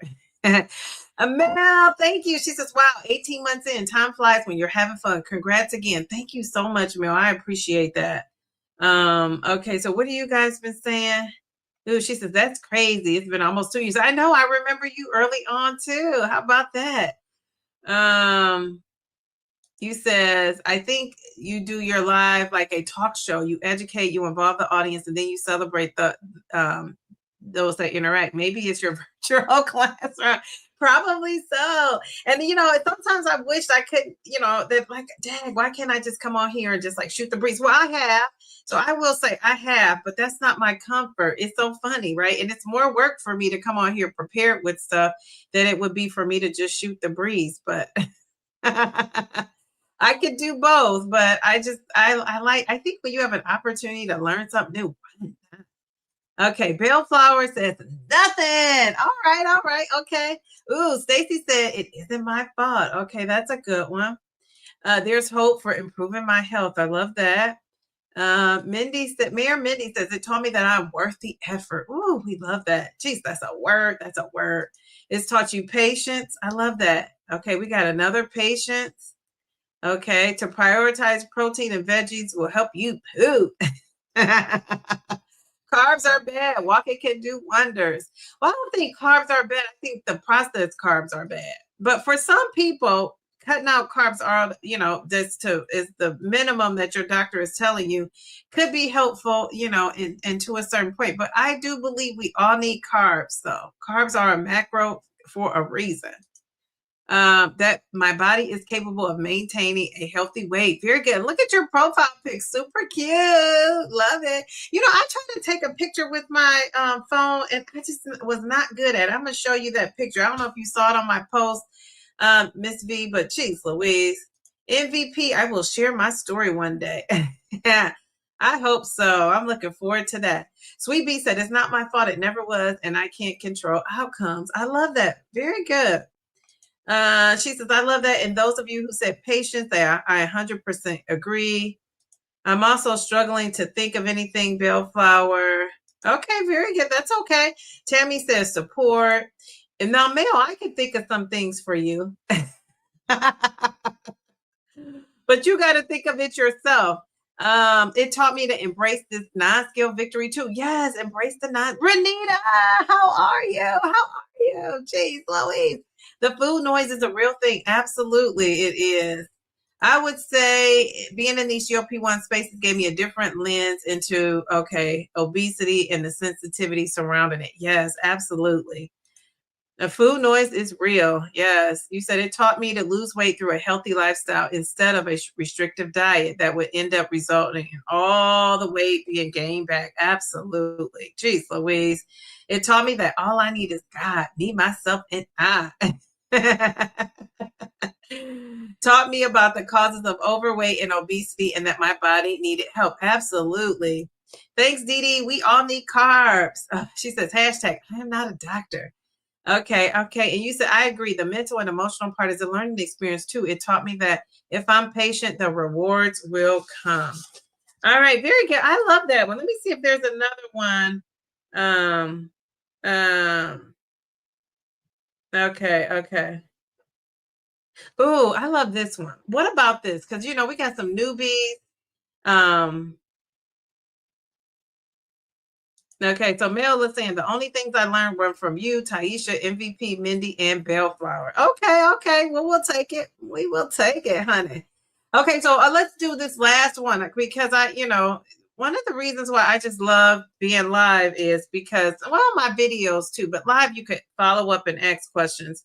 And then you can also see me in real time responding to this. So I want to know, I'm going to put this on I'll say it out loud and then I'll put it on here. If you could encourage, I have about a bunch of these, but these are two of the good ones. If you could encourage a new GLP-1 user, and then we're going to ask you if people want to stick around for the YouTube of it all, it might just be me and two people. That's okay. If you could encourage a new GLP-1 user, I would say, so what would you say to a new GLP-1 user? Oh, geez, Louise. What's that? It's people who are in maintenance. Because not that you have to be in maintenance to give advice, not at all. But I just love that people who have reached their goal, could offer some insight, to a new person. So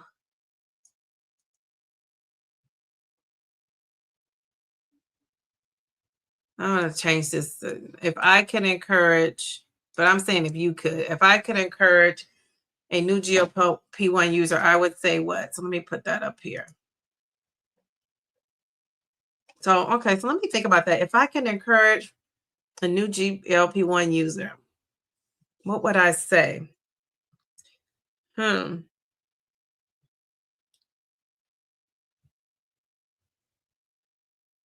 I'm learning how to deal with silence. I'm not one person. I'm one of those people, if it's silent, I don't like it.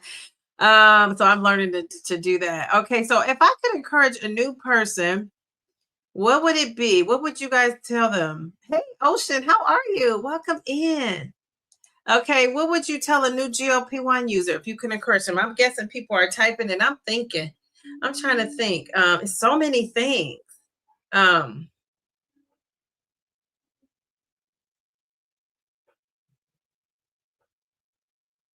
would say the first thing, if I was a GLP, if I would start my journey over, I would tell somebody what I would tell myself starting over.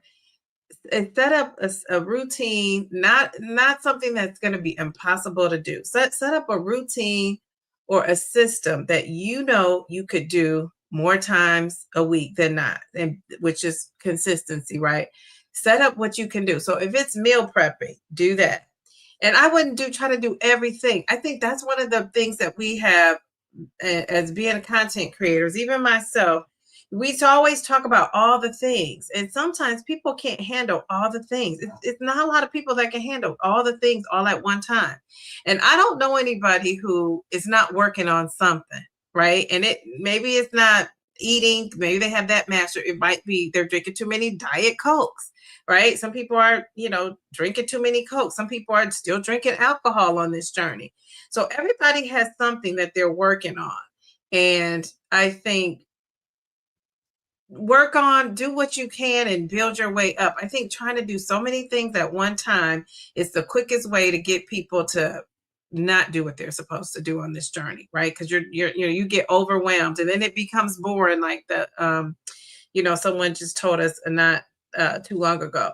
So I wouldn't try to rush in and do all the things. I would set yourself up for success, right?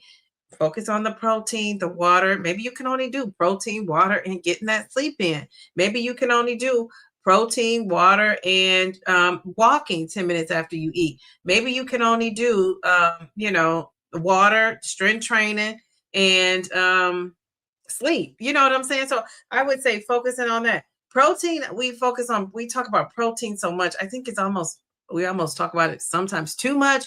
But that's what's going to help you with your hair. I think about the vanity of it all, the main things, right? The hair, that's going to help you maintain that hair. That's going to help you, preserve that muscle. That's going to help your skin, your nails, all that stuff. So it doesn't have to be animal sources. If you could get it in other ways, however you get it, you get it. But I would, don't try to do too much so fast. Because I think when you're doing all that stuff, once the weight loss slows down and you're doing 7 or 8 things and you think you're doing it and doing it and doing it well and you not losing, you're just going to be discouraged, which I hear from those people all the time that are doing all the things and they get discouraged because they're doing, despite all those efforts, they're not losing the way they anticipated. So there's that. Ocean said, I would echo your words. Just don't quit. Absolutely. Very good. Buckle up. Change happens one day and one habit at a time. Be willing to put in the work. Lay back, relax, and enjoy the ride. Love it. GLP-1s made me less judgmental for sure, but I don't give credit to this medical treatment for my success. I give credit to HRT, Whole Foods, and a darn healthy lifestyle. Yeah, and I think that's also, I think that, I always say, and I think this is such a great word for it.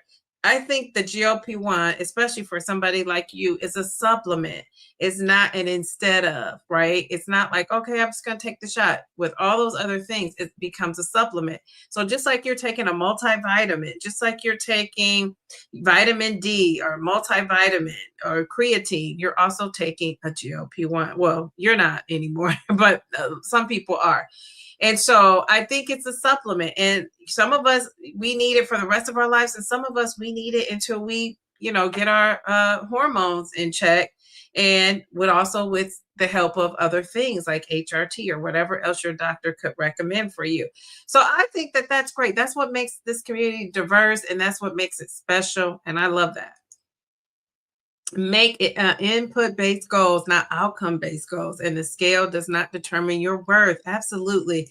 Pamela says, do not compare yourself to anyone else. Everyone responds differently. Carol, hey, Carol. She says, I would tell the new GLP-1 user to find a healthy lifestyle they can stick with after the shots are gone. Absolutely. Yeah. Put yourself first. Nobody is coming to save your health. Absolutely. That is so true. Isn't that so true? Carla says, in maintenance for 3 months from the downsize, just take the shot. Don't wait. Then be patient with yourself. Yes, very good. And, and I would echo that, taking the shot here and there and not being consistent, unless you just have some kind of, medicine snafu, I would just stay consistent with taking it, but also do all the things that you can do. As many things as you can do to support the meds, you're going to just be more successful. That's it. That's all. Take it one day at a time. Yes, yes, yes. Hello there. How are you? Is that Celine? I love that name. Don't measure your success by the scale only. Absolutely. Miss V says, take your measurements, practice disconnecting those emotions from the scale. Decide to keep showing up for yourself no matter what. We love that. Very good. I love that. Start treating yourself better, says Ocean, right now. Excellent. Don't wait until you reach your goal. I love that. All right. Taisha, she's not here, so you had to say it for her. We love that. Okay, so Nancy is piggybacking off of that, taking your measurements, get your mind right. Good mental health is a big part of this journey. I like what Jamie says, have input goals, not output goals. In other words, decide what you are going to do and stick to it. You can't control what the scale does, but you can control what you do. Absolutely. I encourage people to learn all they can about nutrition. I firmly believe these meds are going to help us live longer. We want the healthiest body brain we can have. Absolutely. Make lifestyle changes as soon as you can. You don't have to boil the ocean, but you do have to start early somewhere. Okay. Yeah. And I'm supposed to say, start with something. Mindy says, Sweet B, I repeated what you said. The GLP-1 is a tool. It's not the cure. It's definitely not the end all be all. You still have to put in the work, be consistent, and build those habits. And that's what people who aren't on this do not understand. They think we're just taking this injection, slimming down with no effort. And again, that might have worked for some people, but it doesn't work for all of us. It just doesn't. Get as much information as possible, but listen to your own body. Sometimes it's trial and error. Absolutely. Find what works and then be consistent. I love that. I love that. Very good. Jeez Louise, excellent advice. All right. So Anybody have any questions about, YouTube? You could have questions about being a YouTube content creator. You could have questions about my YouTube journey with being a content creator. I'm telling you, one of my first videos that got like 2,000 plus views was a video about YouTube. It was a video about why I decided to become a YouTube content creator. And so go back and check that video out. I should have brought that video here. But yeah, that was my first video that kind of took off. Now, the bad thing about that for me was the people who were watching, because it brought a lot of subscribers too, but they weren't interested in the GLP-1. Guess what they were interested in? To be a YouTube content creator. So that's one of the first lessons I got in. When you become a content creator, you have to have a niche that you're going to kind of stick with, because if you don't, people aren't going to watch. They're not going to watch. So there's that. Yeah, there were so many gems in the chat. All right, any YouTube type questions, or it could be GLP-1 questions. Any questions? Anything anybody wants to know or say? I'll give you a few minutes here. What is Mayor Mindy's talking about? Okay. Miss WW says, I would say before you start, read the book and Waitlist by, is that Racio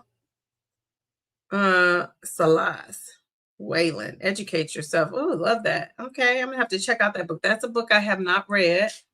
I'll write that down because I won't remember it. Waitlist. Okay. Any YouTube questions? Any questions? I kind of talked about stuff as I went along. This pen, I'm disappointed about my pen because it hurts my hand, but it's so cute. All right. Do we have any? Oh, here's a question. How are you enjoying retirement so far? Anything surprising for you? Well, I can't really tell if I'm retired because I'm used to being off over the summer, but I will say I still have access to my school email, and the emails they're getting. I mean, we usually get emails like this, over the summer about doing this or doing that. In some kind of way, our contract, the last contract, which that's the one I got, I wasn't on. That was one of the contracts I didn't negotiate. And they added a clause in there that it's these, I don't know if it's added in the contract or it was like an agreed upon thing, but it's this, do you guys do school works where they tell you about slips and trips and falls and, basically like work hazard type of situations, sexual harassment, bullying, all this kind of things that information teachers would need. It's like the latest research on all this stuff. And we had to do these, take these series of, watch these videos and take a test. So they got this. So it used to come, it was due by the end of September. Well, some kind of way people wanted to get it over and done with over the summer. And now it's due, I want to say the second week of school or the third week of school. And so anyway, they got that email. I saw the email and I was like, I don't have to do it. And then we have a PD that you have to do a PD over the summer. I didn't have to do that. So those two things Miss B, I'm so overjoyed about, but I really won't know until August when they go back. I don't know when school starts back. I want to say it's like that third week in August. Normally I go back a week before and get my classroom all set up. So it's going to be so different because I don't have to do any of that. So I'm excited. I feel so blessed. So it'll be so odd because I won't be used to it, but I'll be doing the hustle and bustle of getting my daughter ready for school. So yeah, but thank you for asking. Tammy says, don't give up. Mel is helping me with the phonics of it all. Okay. All right. Very good. Okay. So Perfectly Pamela says, how do you decide on your topics for your lives, long form videos? Basically I just go off the comments that I get. If I go off the comments and then I just tweak it and try to make it YouTube friendly. When you see these videos that always say, and Pamela, I know you know this, but when you see the videos that say like, what do they say? Like, nobody told you, nobody warned you, that kind of thing. That's like a saying that YouTube will offer up. They have some programs that you could get like vidIQ, YouTube Buddy. Those are the two popular ones, and they kind of tell you like the videos that are trending. They tell you, the videos that are hot. Now they have it in the YouTube app. It's the trending videos. To me, like, so I'm going to go to my trending videos now. Those videos are so like, it's kind of like, I don't know if corny is the right word for it, but it's just like, seriously, this is what people are saying they're watching. So yeah, so that I see that, and I don't necessarily use that. I'm trying to think. So trend, oh, here it is, trends. It's in my YouTube Studio app. So this is the video that's up and trending. It says, "Woman explains how rare fit people actually are." So that means most of us are kind of like overweight and not moving, huh? And then this one is walking versus running. So these trending videos, that I don't make content about that. So yeah, so I'll look on here and see if it's something relevant. Like a lot of these things, I haven't even seen any of these videos. But all of these videos have a lot of views. So there's that. So so I look at that. Maybe it's something I could tweak. But I try to go with, now that I have a lot of people watching, I try to go with like what's in my comments, like what the people are saying in the comments, and what people want to know. So that's how and then I just try to make it YouTube friendly with the wording.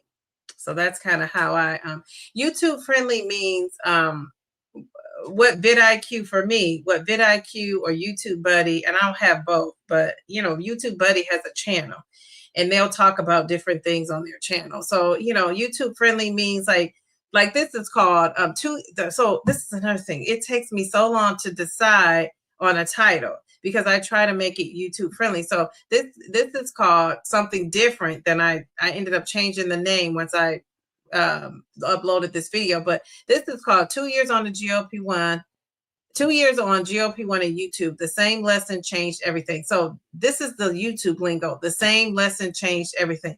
That part of it is to get people to say, oh, what could that be? What is she talking about? And to click on the video.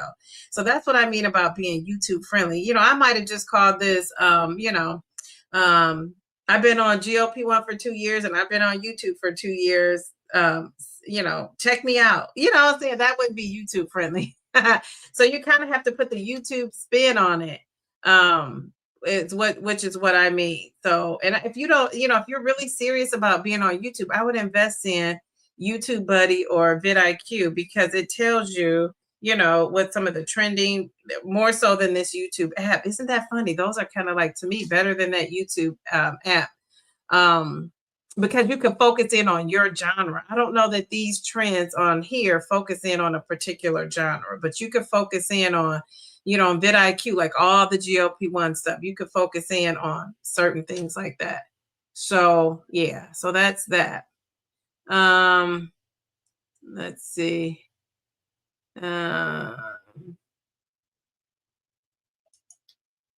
Okay, Pamela, I hope I answered that question for you. Also, be willing to adapt and evolve if you hit a roadblock. Yes. Same lessons you apply to life in general. Absolutely. Very good. Sounds like a real blessing, Dee Dee. Yeah, to be retired. Yes. Set small goals for yourself. Ooh, and put Post-it notes around the house. Yeah, I've seen people do that. I think that is so great to do that. It's like I might need to adapt that for my last 60 pounds. Keep better records. That's another thing. Because I was so busy, I'm kind of like my twin. She's very organized with all her data. And I was like that when I started. I let that go because my hands are involved in so much. I had to let something go, and it was the data of it all, but I have it in my phone. So it's a matter of taking the data and transferring it and getting organized. So that's one of the things I want to do. I want to be honest with you guys, like my schedule, believe it or not, is booked until August when my daughter goes back to school. I got so many things scheduled and going on that I have to do that I won't be able to organize myself, my thoughts, my YouTube until then. You said, what does that mean, YouTube friendly? Okay, I've told you about that. Yes. Do you think you will get tired of talking about this content? Will you start your new channel? So good question.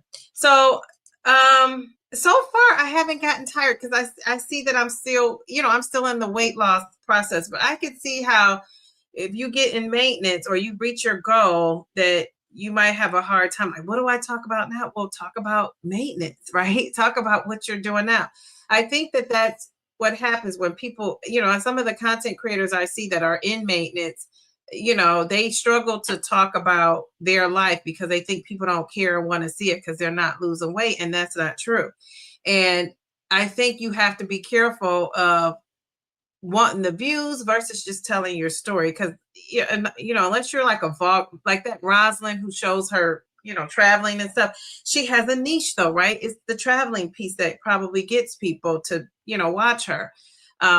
But a lot of vlogging channels, it's hard to get a lot of views on those because people don't really know you, right? You know what I'm saying? So like now, if I started my channel and I was doing vlogging, following me to Whole Foods or, wherever I'm going, Sam's Club and all that, you guys would care because you know me. But a new person coming in, unless I'm just looking fabulous, which I try to do in my videos, I'm not a makeup girl. So I don't know if anybody noticed who was on my DD's meetup. I don't really put on makeup. I've never been a makeup girl. I don't really know how to put it on. I know how to dab a few things, but to really make up my face, I don't do that. So because it's not something I'm comfortable, but to get on, realize these videos are in, forever. So I do my best makeup situation, dabbing things here, getting a good light and doing all that to make my videos look nice. But yeah, I'm not a big makeup person, so I'm not really doing all that. So if somebody saw me and thought, oh, she's interesting, she looks nice, they want to click on it, that's how you'll get people when you're vlogging. But most of the people is going to be from people who want to support you, so that know you. So that's why, vloggers in our genre that's just vlogging their journey are getting a lot of views. And so, yeah, I just think that, do you still want to tell your story? Because a lot of people are, started off doing this for just themselves. And a lot of people are going to end up doing this for just themselves. So yeah, I haven't been tired of it as of yet. When I start my new channel, it's going to either be retirement, or I should say when I start putting stuff on my new channel, because I do have a separate channel. And I started putting retirement stuff years ago, and I just didn't like it. I took the videos down. I just didn't like it. I didn't like it. And I felt, you know why I didn't like it? Because I felt like, I don't know what I'm talking about. I'm not retired yet. So now that I'm retired, that's something that I might do, because now I'll have time. But I'm telling you, because I put so much effort into my videos, it just doesn't offer me a lot of time I can't even see myself doing another channel, because I'm the type of person, I'm going to want to go in. Remember I said, I'm going in, and I'm going to go hard. So I don't see myself having that much energy and effort to put in a second channel. But now that I know a lot more about what it takes to maintain a channel, I don't think it'll take me that long to do well like it did on this one. Even though 2 years, I guess, is not a long time, but it seems like a long time. But they say to get 1,000 subscribers, that's not, a lot of people don't get that. 10,000 is, few and far between. So I will say I have met all my YouTube goals. My goal was to get to 1,000 subscribers, and I also wanted to say to people, I do believe in getting a mentor. And I'm going to tell people this. A lot of people don't know this. When I first said, this is a true story. I was had one of my videos on, and I know I'm past my 10:30 time, but I had one of my videos on and I saw it was an ad on it. And I was like, I'm not monetized. How is there an ad on my video? And so I found out that YouTube had decided, now remember, this was 2 years ago, YouTube decided that whether you were monetized or not, they were going to put ads on your video, but you couldn't get any money, but they would. So I said, where do they do that at? I'm like, there is no way YouTube is getting paid on my videos and I'm not getting paid. So it was this lady who I always used to watch, and she blew up on YouTube. She talked about being a YouTuber, and then she started going into mentoring. So I, hooked up with this lady, This is so true. And one day maybe I'll get her to come on here. I didn't agree with anything she said, and a lot of what she said. I'm not going to say anything. And maybe I would have been bigger had I kept her and listened to her, but I didn't. So yeah. So and then it was kind of like she wasn't, and remember, she's new doing this too. So she wasn't very I wasn't needy. You know what I'm saying? So her attention went to people who needed stuff. When I met with her, which you guys can imagine, times we met, I think we met once a month or something like that. And when the time I did meet with her, it was just kind of like, I'm doing A, B, and C. Like, it was so funny. Like, it's like, I didn't really need her. Do you know what I'm saying? I needed somebody who was more farther in the journey. So that's one of the things I would do if I was doing something different, is I would hire somebody as a mentor that would, if I was really serious about YouTube and wanting to be monetized and stuff, and I would hire somebody that could really guide me, and that was farther along, not a new person, because we were both pretty new. She knew how she blew up her YouTube channel talking about YouTube. She knew nothing about GLP-1s. She was a thin lady, thin as could be, very sweet. One of the things is she had me come to her channel, her people, and talk about how to go live, because she was so impressed that I was doing live. This is when I first started doing live streams. She was impressed. And so I had to break up with her. I told her, this is not going to work for me. It's like, I didn't really need her. Do you know what I'm saying? So that's what I should have done differently. And then I didn't go and try to find anybody else after that. I was just kind of like, I'm done. I'll, do this on my own type of thing. But I was so annoyed and driven by the fact that YouTube was putting, stuff on my videos and not telling, and I didn't know. And that was a new thing that was happening there. So if you really want to take YouTube serious, people, I have learned, I'm telling you, I have learned that when you get things for free, you don't really take care of it as much. Now, not everybody, but most people. It's a research proven fact, but you could be the outlier, and I'm going to give you that if you're the outlier.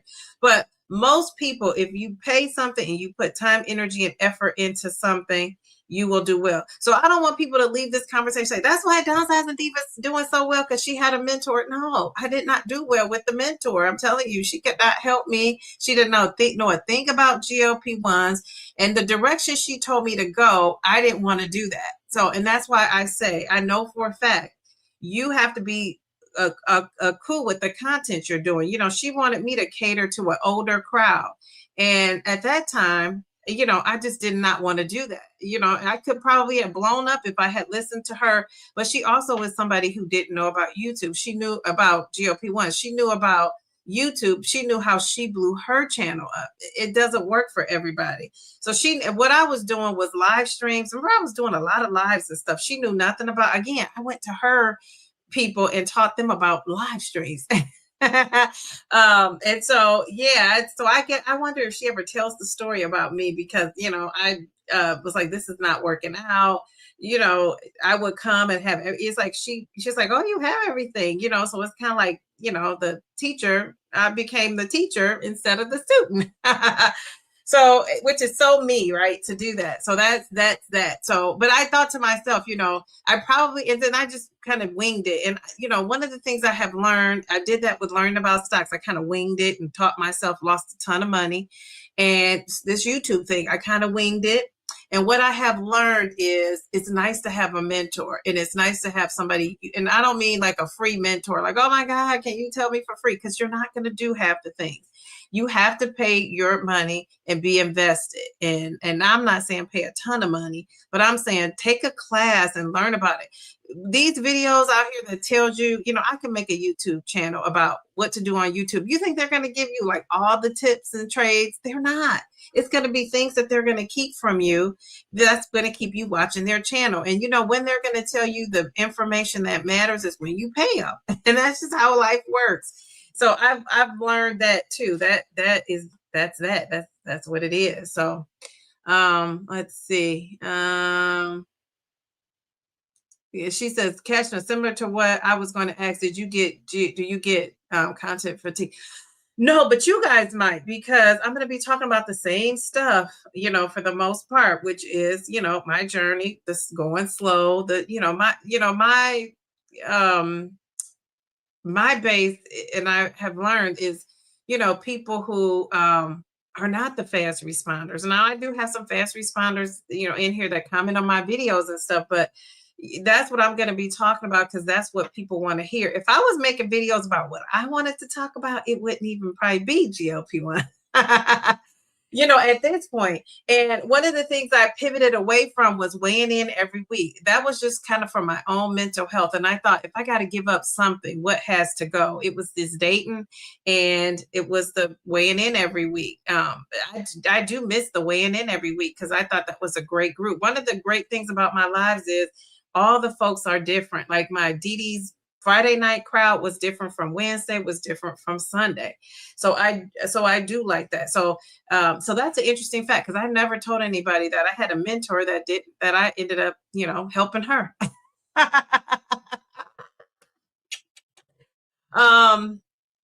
And that's one of the things I have to get better at. When I get involved in a news type of situation, I got to let people help me instead of figuring it out on my own, because I waste so much time. And I'm 53, honey, about to be 54. That's another thing. Come and join me on Wednesday. We're going to be celebrating my birthday. So we'll be, having some fun. I'm not going to have like a scripted live. So I'm just going to be on there kind of shooting the breeze, talking about my birthday, whatever. So I am going to loosen up. But I do, Bellflower, feel like I gotta get these videos out every week. I committed myself to making a video a week. So now I'm feeling under the pressure of, okay, I gotta get this video Sunday. Now, if I was one of those people who sat here and just talk like right now, I could get it out in no time. But I like to add some pizzazz to my video. So, I'm thinking, at one day, will I stop doing that? I might. I don't know. I don't know. I just want people to watch my videos and feel like professional, like this is kind of like an experience. I want you to know, like, I'm taking this serious. And and it's different, because I don't see a lot of people doing that. And that's, and I like being different. And I've started this way. So it's not like I'm like, oh, how can I be different? I've been like this. But I like that, because I think it's new, it's fresh. You don't really see a lot of people, doing it. And so, I like that. And she says a curiosity gap. Yes. Yeah, it's hard. I'm trying to settle on a niche. Is this niche on my other 19 sub? You said your other 19 sub channel. Okay. All right. Well, you know what? Is that the retirement one? I think you were talking about retirement too on that one. Let's see. Okay. All right. Yeah. I say pick a niche. No, I'm not a twin, but I have a weight loss twin. And that's purple bellflower in here. Downsizing Diva, totally off topic. The expiration date for the packaged pickles is imprinted at the very edge. Okay, I'm gonna have to go look. Those big pop-up. Thank you. You know what? Something told me, I'm a big person with this expiration date. But some told me to put those back in the refrigerator, because I knew you were gonna be coming with the info. Thank you. I appreciate that.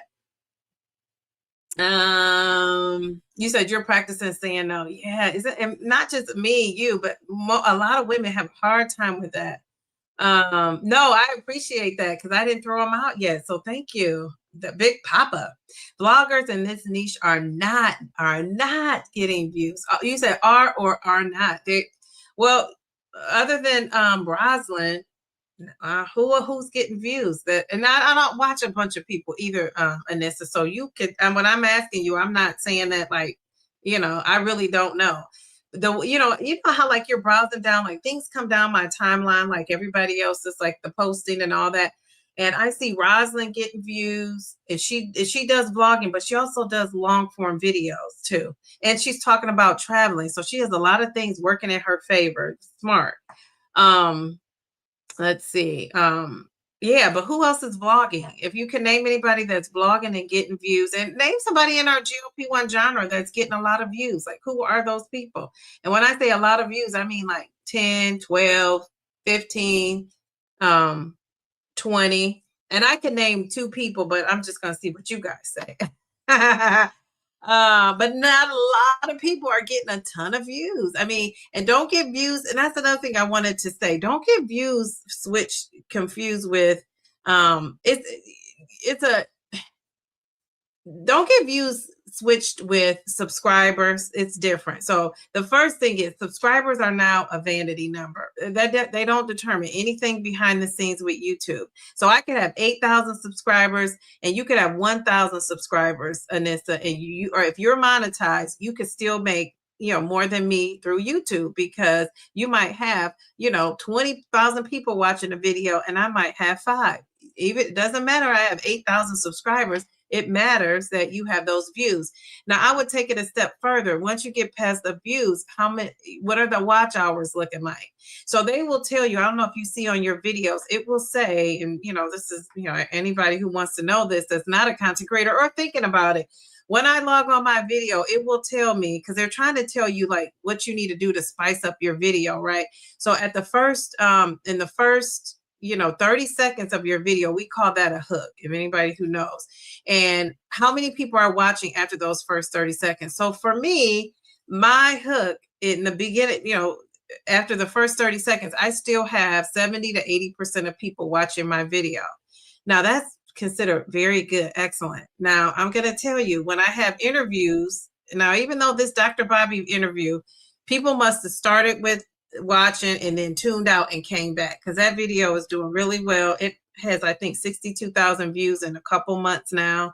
And people are actually watching. The ad people are paying to put their ads on that video because people are watching. And so are they watching the whole hour? No, but in YouTube land, if you could get somebody to watch 40 or 50% of your video, that's great. So, and I tell people, if people say, oh, I can't afford to, do a membership, I can't afford to give you a super chat, watch the video. That's how you're going to be able to support the channel, is watch the video. And if you get tired of me, just let me play in the background. Just don't click off. So that's helpful. So I have that going for me on my channel as well, is people are watching. So I don't know if people like how I look. I don't know if people like how I sound. I don't know if I'm thinking people like the information I'm giving out. It has been helpful. So there's that. So you only unless you're showing people what your analytics look like. And that's what you need to be looking at. So if you constantly have a video and people are clicking off of it, then that means you need to change up what you're doing, because people aren't sticking around to watch you. And so I would say, look at those analytics and let that guide you on your videos. Okay, so you said my channel is in transition, pre-retirement, and what happens next? It's a struggle. Well, what part are you struggling about? Because I could think of a bunch of stuff you could talk about. So, this is kind of where I was too. I felt like, remember I just said that.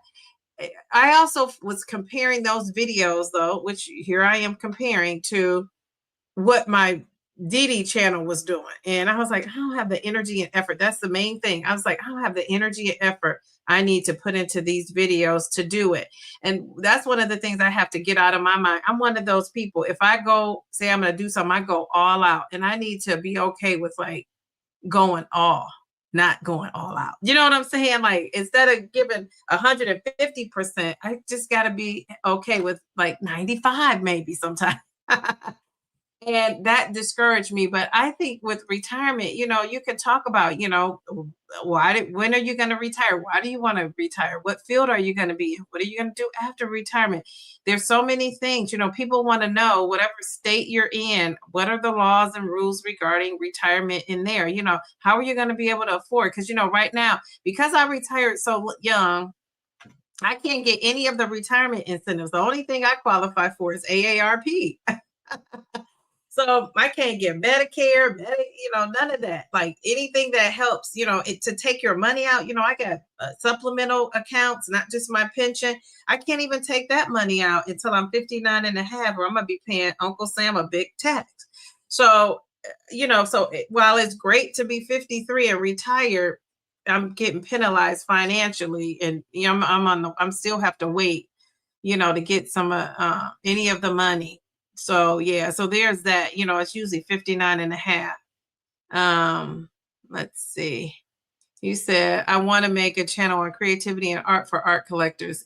It's set up doing a little more research before I start publishing. Yeah, I would say research, watch videos that are in that field, doing what you're doing, and, you know, just kind of take a little bit from them and what they're doing to help you out.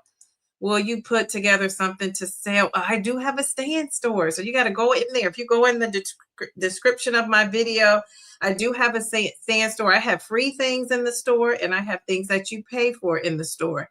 And every now and then I'll get somebody buying something, but I don't advertise. So I'm not surprised I don't have, you know, I say it on my videos, but, you know, it's like people here are probably thinking, well, why would I buy that? She's on here every week telling us what to do.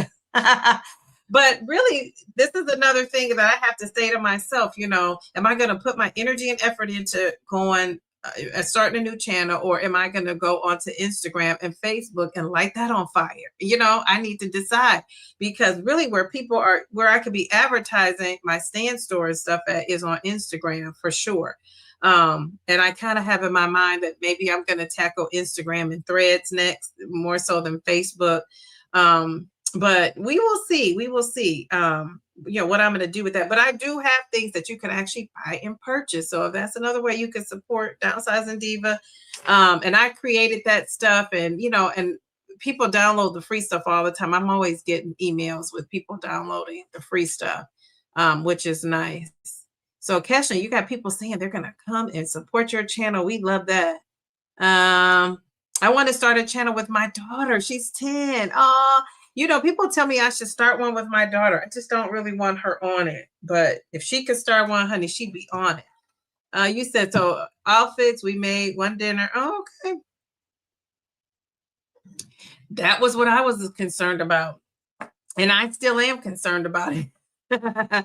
But what are you going to do? I'm out here now. So, but my daughter, you know, I don't, you know, Tammy, if you go back and watch some of my older videos or live streams, you'll see my daughter has on glasses wherever she's in. She's never on a video without glasses, because that's my way of protecting her. She's into the slime and stuff of it all. I thought about letting her do something on there, but I just don't want that for her. I just think she's too young. Social media is so crazy. You know, I just think like people would probably recognize her at school, because these kids are watching the same few channels. And I don't know if I want that for her, but you know your daughter, you know yourself, and you could do things and not be, you know, visual. You know that, don't you? You don't have to be visual. Hello, how are you? I'm glad you're in here. Okay, so she says she doesn't really know what vlogging is. Vlogging is just following your life, right? So that's like if I came on here, I have a vlogging video one. It didn't, I mean, I want to say it has 500 views maybe. That video, I followed myself, like my daughter, this was like around Christmas time. So I went to trick-or-treating in our neighborhood with my daughter. We went on a hayride. I went to her gymnastics. They had a little, I don't know if it was a scavenger hunt or something Christmas related. So I followed myself basically for the day and put that up. And then at night, I was in my PJs, but you probably couldn't tell because they looked like a shirt. But yeah, I was talking about wrapping up my day or whatever. So that's vlogging. You're following yourself and you're showing people like a glimpse into your life. So that's cool too. But like I said, I don't know a lot of people in our space that vlogs. Now, I'm going to tell you, Patrice Denise, I don't know if you guys know her. Hopefully you're following her, but I love Patrice Denise. She vlogs in our GLP-1 genre. And, you know, a lot of people don't know about her, but she's been on the GLP-1 for 3 or 4 years, I believe. And, you know, she's a vlogging channel and she's okay with her views. She just wants to share her story, share her journey. And, yeah, I think she does a great job. I think she makes amazing videos. Views versus watch time. Yes, that's a thing. And the click-through rate, yes, that's also a thing. Reset is monetized. I'm still learning and doing your best. Okay, very good. Very good. Okay, all right. You said, funny thing is I have lots of ideas and that channel may become my passion if I could get it together. Yeah. Yeah, and you just have to make time for it. If you're going to have 2 channels, that's going to be hard. So, Yeah, you have to have systems in place, set it up, put your little systems in place. Reset, yes, very good. Getting no impressions.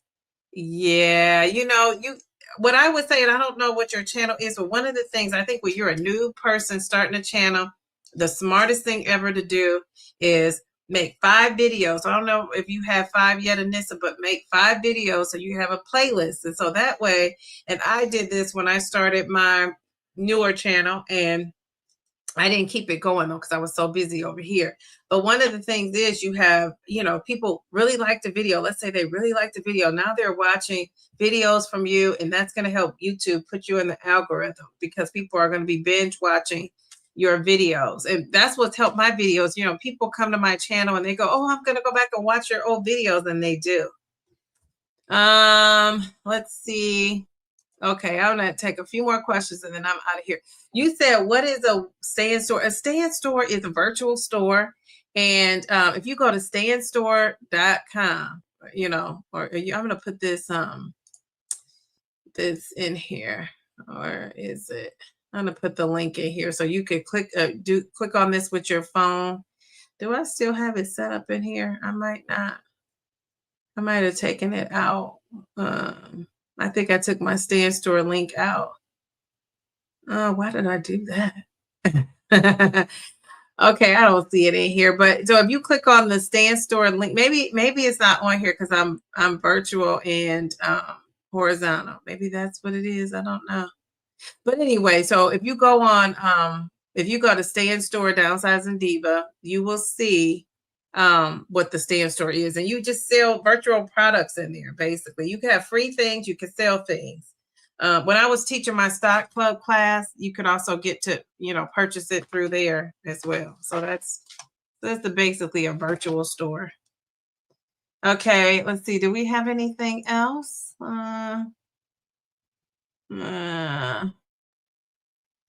It sounds like you did a lot of experimenting. You were ready to find a mentor to help you get to the next level. And I'm ready to though you suggest mentorship, it seems like going through the process to see what works. Yeah, I think a mentor is good, but it has to be the right mentor, to be able to, if you know more than the mentor or the mentor isn't, to me, I think I thought I needed somebody to tell me about YouTube. What I really needed to know was to find my audience. And I don't know who is going to really help you with that. And we differed on what it was. So she didn't know much about the GLP-1. So that it was hard for her to support me. And I'm also the person I'm a go-getter. Do you know what I'm saying? I'm not waiting until you give me the next thing to do. And we just weren't compatible. Like I said, I was one of those students who didn't need a mentor. I knew enough already. So what I should have done was hired a mentor Roberto. I don't know if you guys know who his is. I think his name is Roberto Blake. He does a lot of, GLP. He has over 500,000 subscribers. He's huge on YouTube. I think he's probably connected with the YouTube folks. And I should have hired him, to be my mentor. I probably couldn't have afforded him though. But I should have hired him. And so, he probably could have helped me with my channel. And so, but in hindsight, it worked out how it was supposed to work out. I'm one of those people who I struggle through what I'm doing and figure it out on my own. And that's probably what makes me a decent teacher. At least I think I'm a good teacher. That's what makes me a good teacher is, I know how to I figured it out myself, so I could really break it down and explain to you how to do it versus somebody just telling me. She had people she was mentoring that didn't know a thing about YouTube or what to do and how to do it. And here I am. I was just so much more advanced to what she was, offering or what she could help me with. So there's that. But I think getting a mentor is a good thing if you want to do well on YouTube. Now, if you just kind of on here and saying, great, if I do well, fine. If I don't do well, fine. You don't need a mentor. Now that I'm thinking about it, I was just driven because I was like, I'm going to show YouTube how they going to monetize my videos. And then this lady just happened to, I was always watching her and she just happened to pop up and say, oh, I'm going to have some people. She is so much more polished and she probably is doing great things now, but she was just starting out. And somebody's starting out, like I was just starting out, and I'm one of those people. All the things that she, could have told me, I had already figured it out. And once we differed on which direction my channel should go, I knew she wasn't somebody that I needed to, work with, because she thought I should be doing something totally different. And again, like I said, if I had stayed and listened to her, I probably would be more successful now. But I really didn't learn very much, because again, not because she was bad, but because I already knew what she was teaching.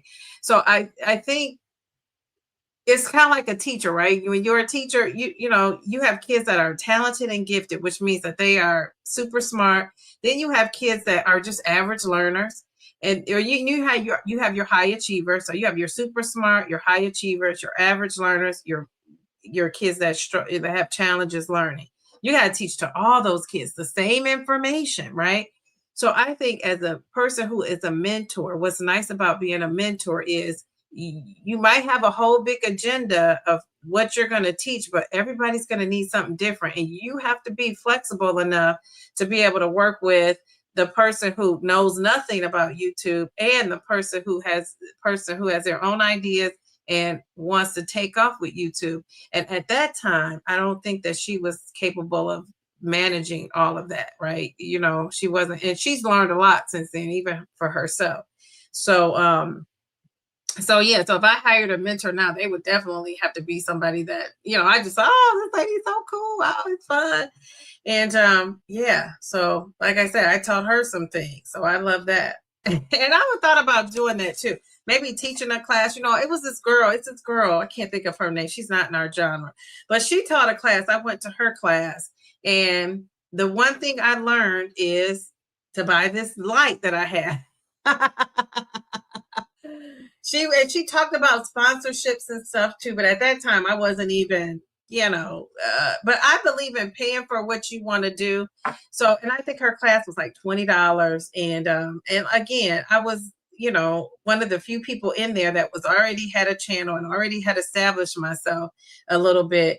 And I just thought she could give me some, advice, but I'm telling you, it was worth my $20 because I got this light that's giving me some good light. Before then, I was in the dark over here. So that's the one thing that I learned. And like I said, she did talk about sponsorships and I took notes, but, she's on another level with her sponsorship. So that really didn't help me. So there's that. Is it necessary to post weekly? I think so. I think you want to stay. Oh, sorry, I'm not on the camera on this show. You want to stay in the algorithm. So yeah. Do I want to make a website? No. I can't lie. I paid for 3 mentors. The last one was the best. Have you really? Wow. Very good. Good for you. Okay. And did it help you? With what you're doing? Your daughter and my daughter will get along just fine. She loves, making slime. Yes, my daughter loves that. Making bracelets. That's another thing she loves. They have receipts to show what they've done. Yes, Roberto. Yes, yeah. Okay, there's a lot of people doing money grabs. Yeah. This lady was not. So let me just say, she was just new. Like she was kind of like if I came on here and said, "Oh gosh, my channel blew up, so now let me do." If I would have did that a year ago, I couldn't tell people half of what I could tell them now because I didn't still know a whole lot back then. So yeah, I mean, there's that. All right, so yeah, let's get off of here. You guys are saying this was a great live, glad I joined. Got to go to bed now. Yes, it's after, and I don't have to get up in the morning, so I'm just talking. Okay, so thank you guys for stopping in. I appreciate it. I know some of you got to go to work tomorrow, or no, maybe you don't. It's Saturday, but we're having going to bed. All right. All right, very good. Thank you, Keshna, for stopping in. Hit that like button on your way out. We still have 33 people watching. Thank you for watching. Hopefully this was helpful. And I will see you guys on Wednesday. We're going to be celebrating my birthday. How about that? All right. Good night. Bye. Thank you.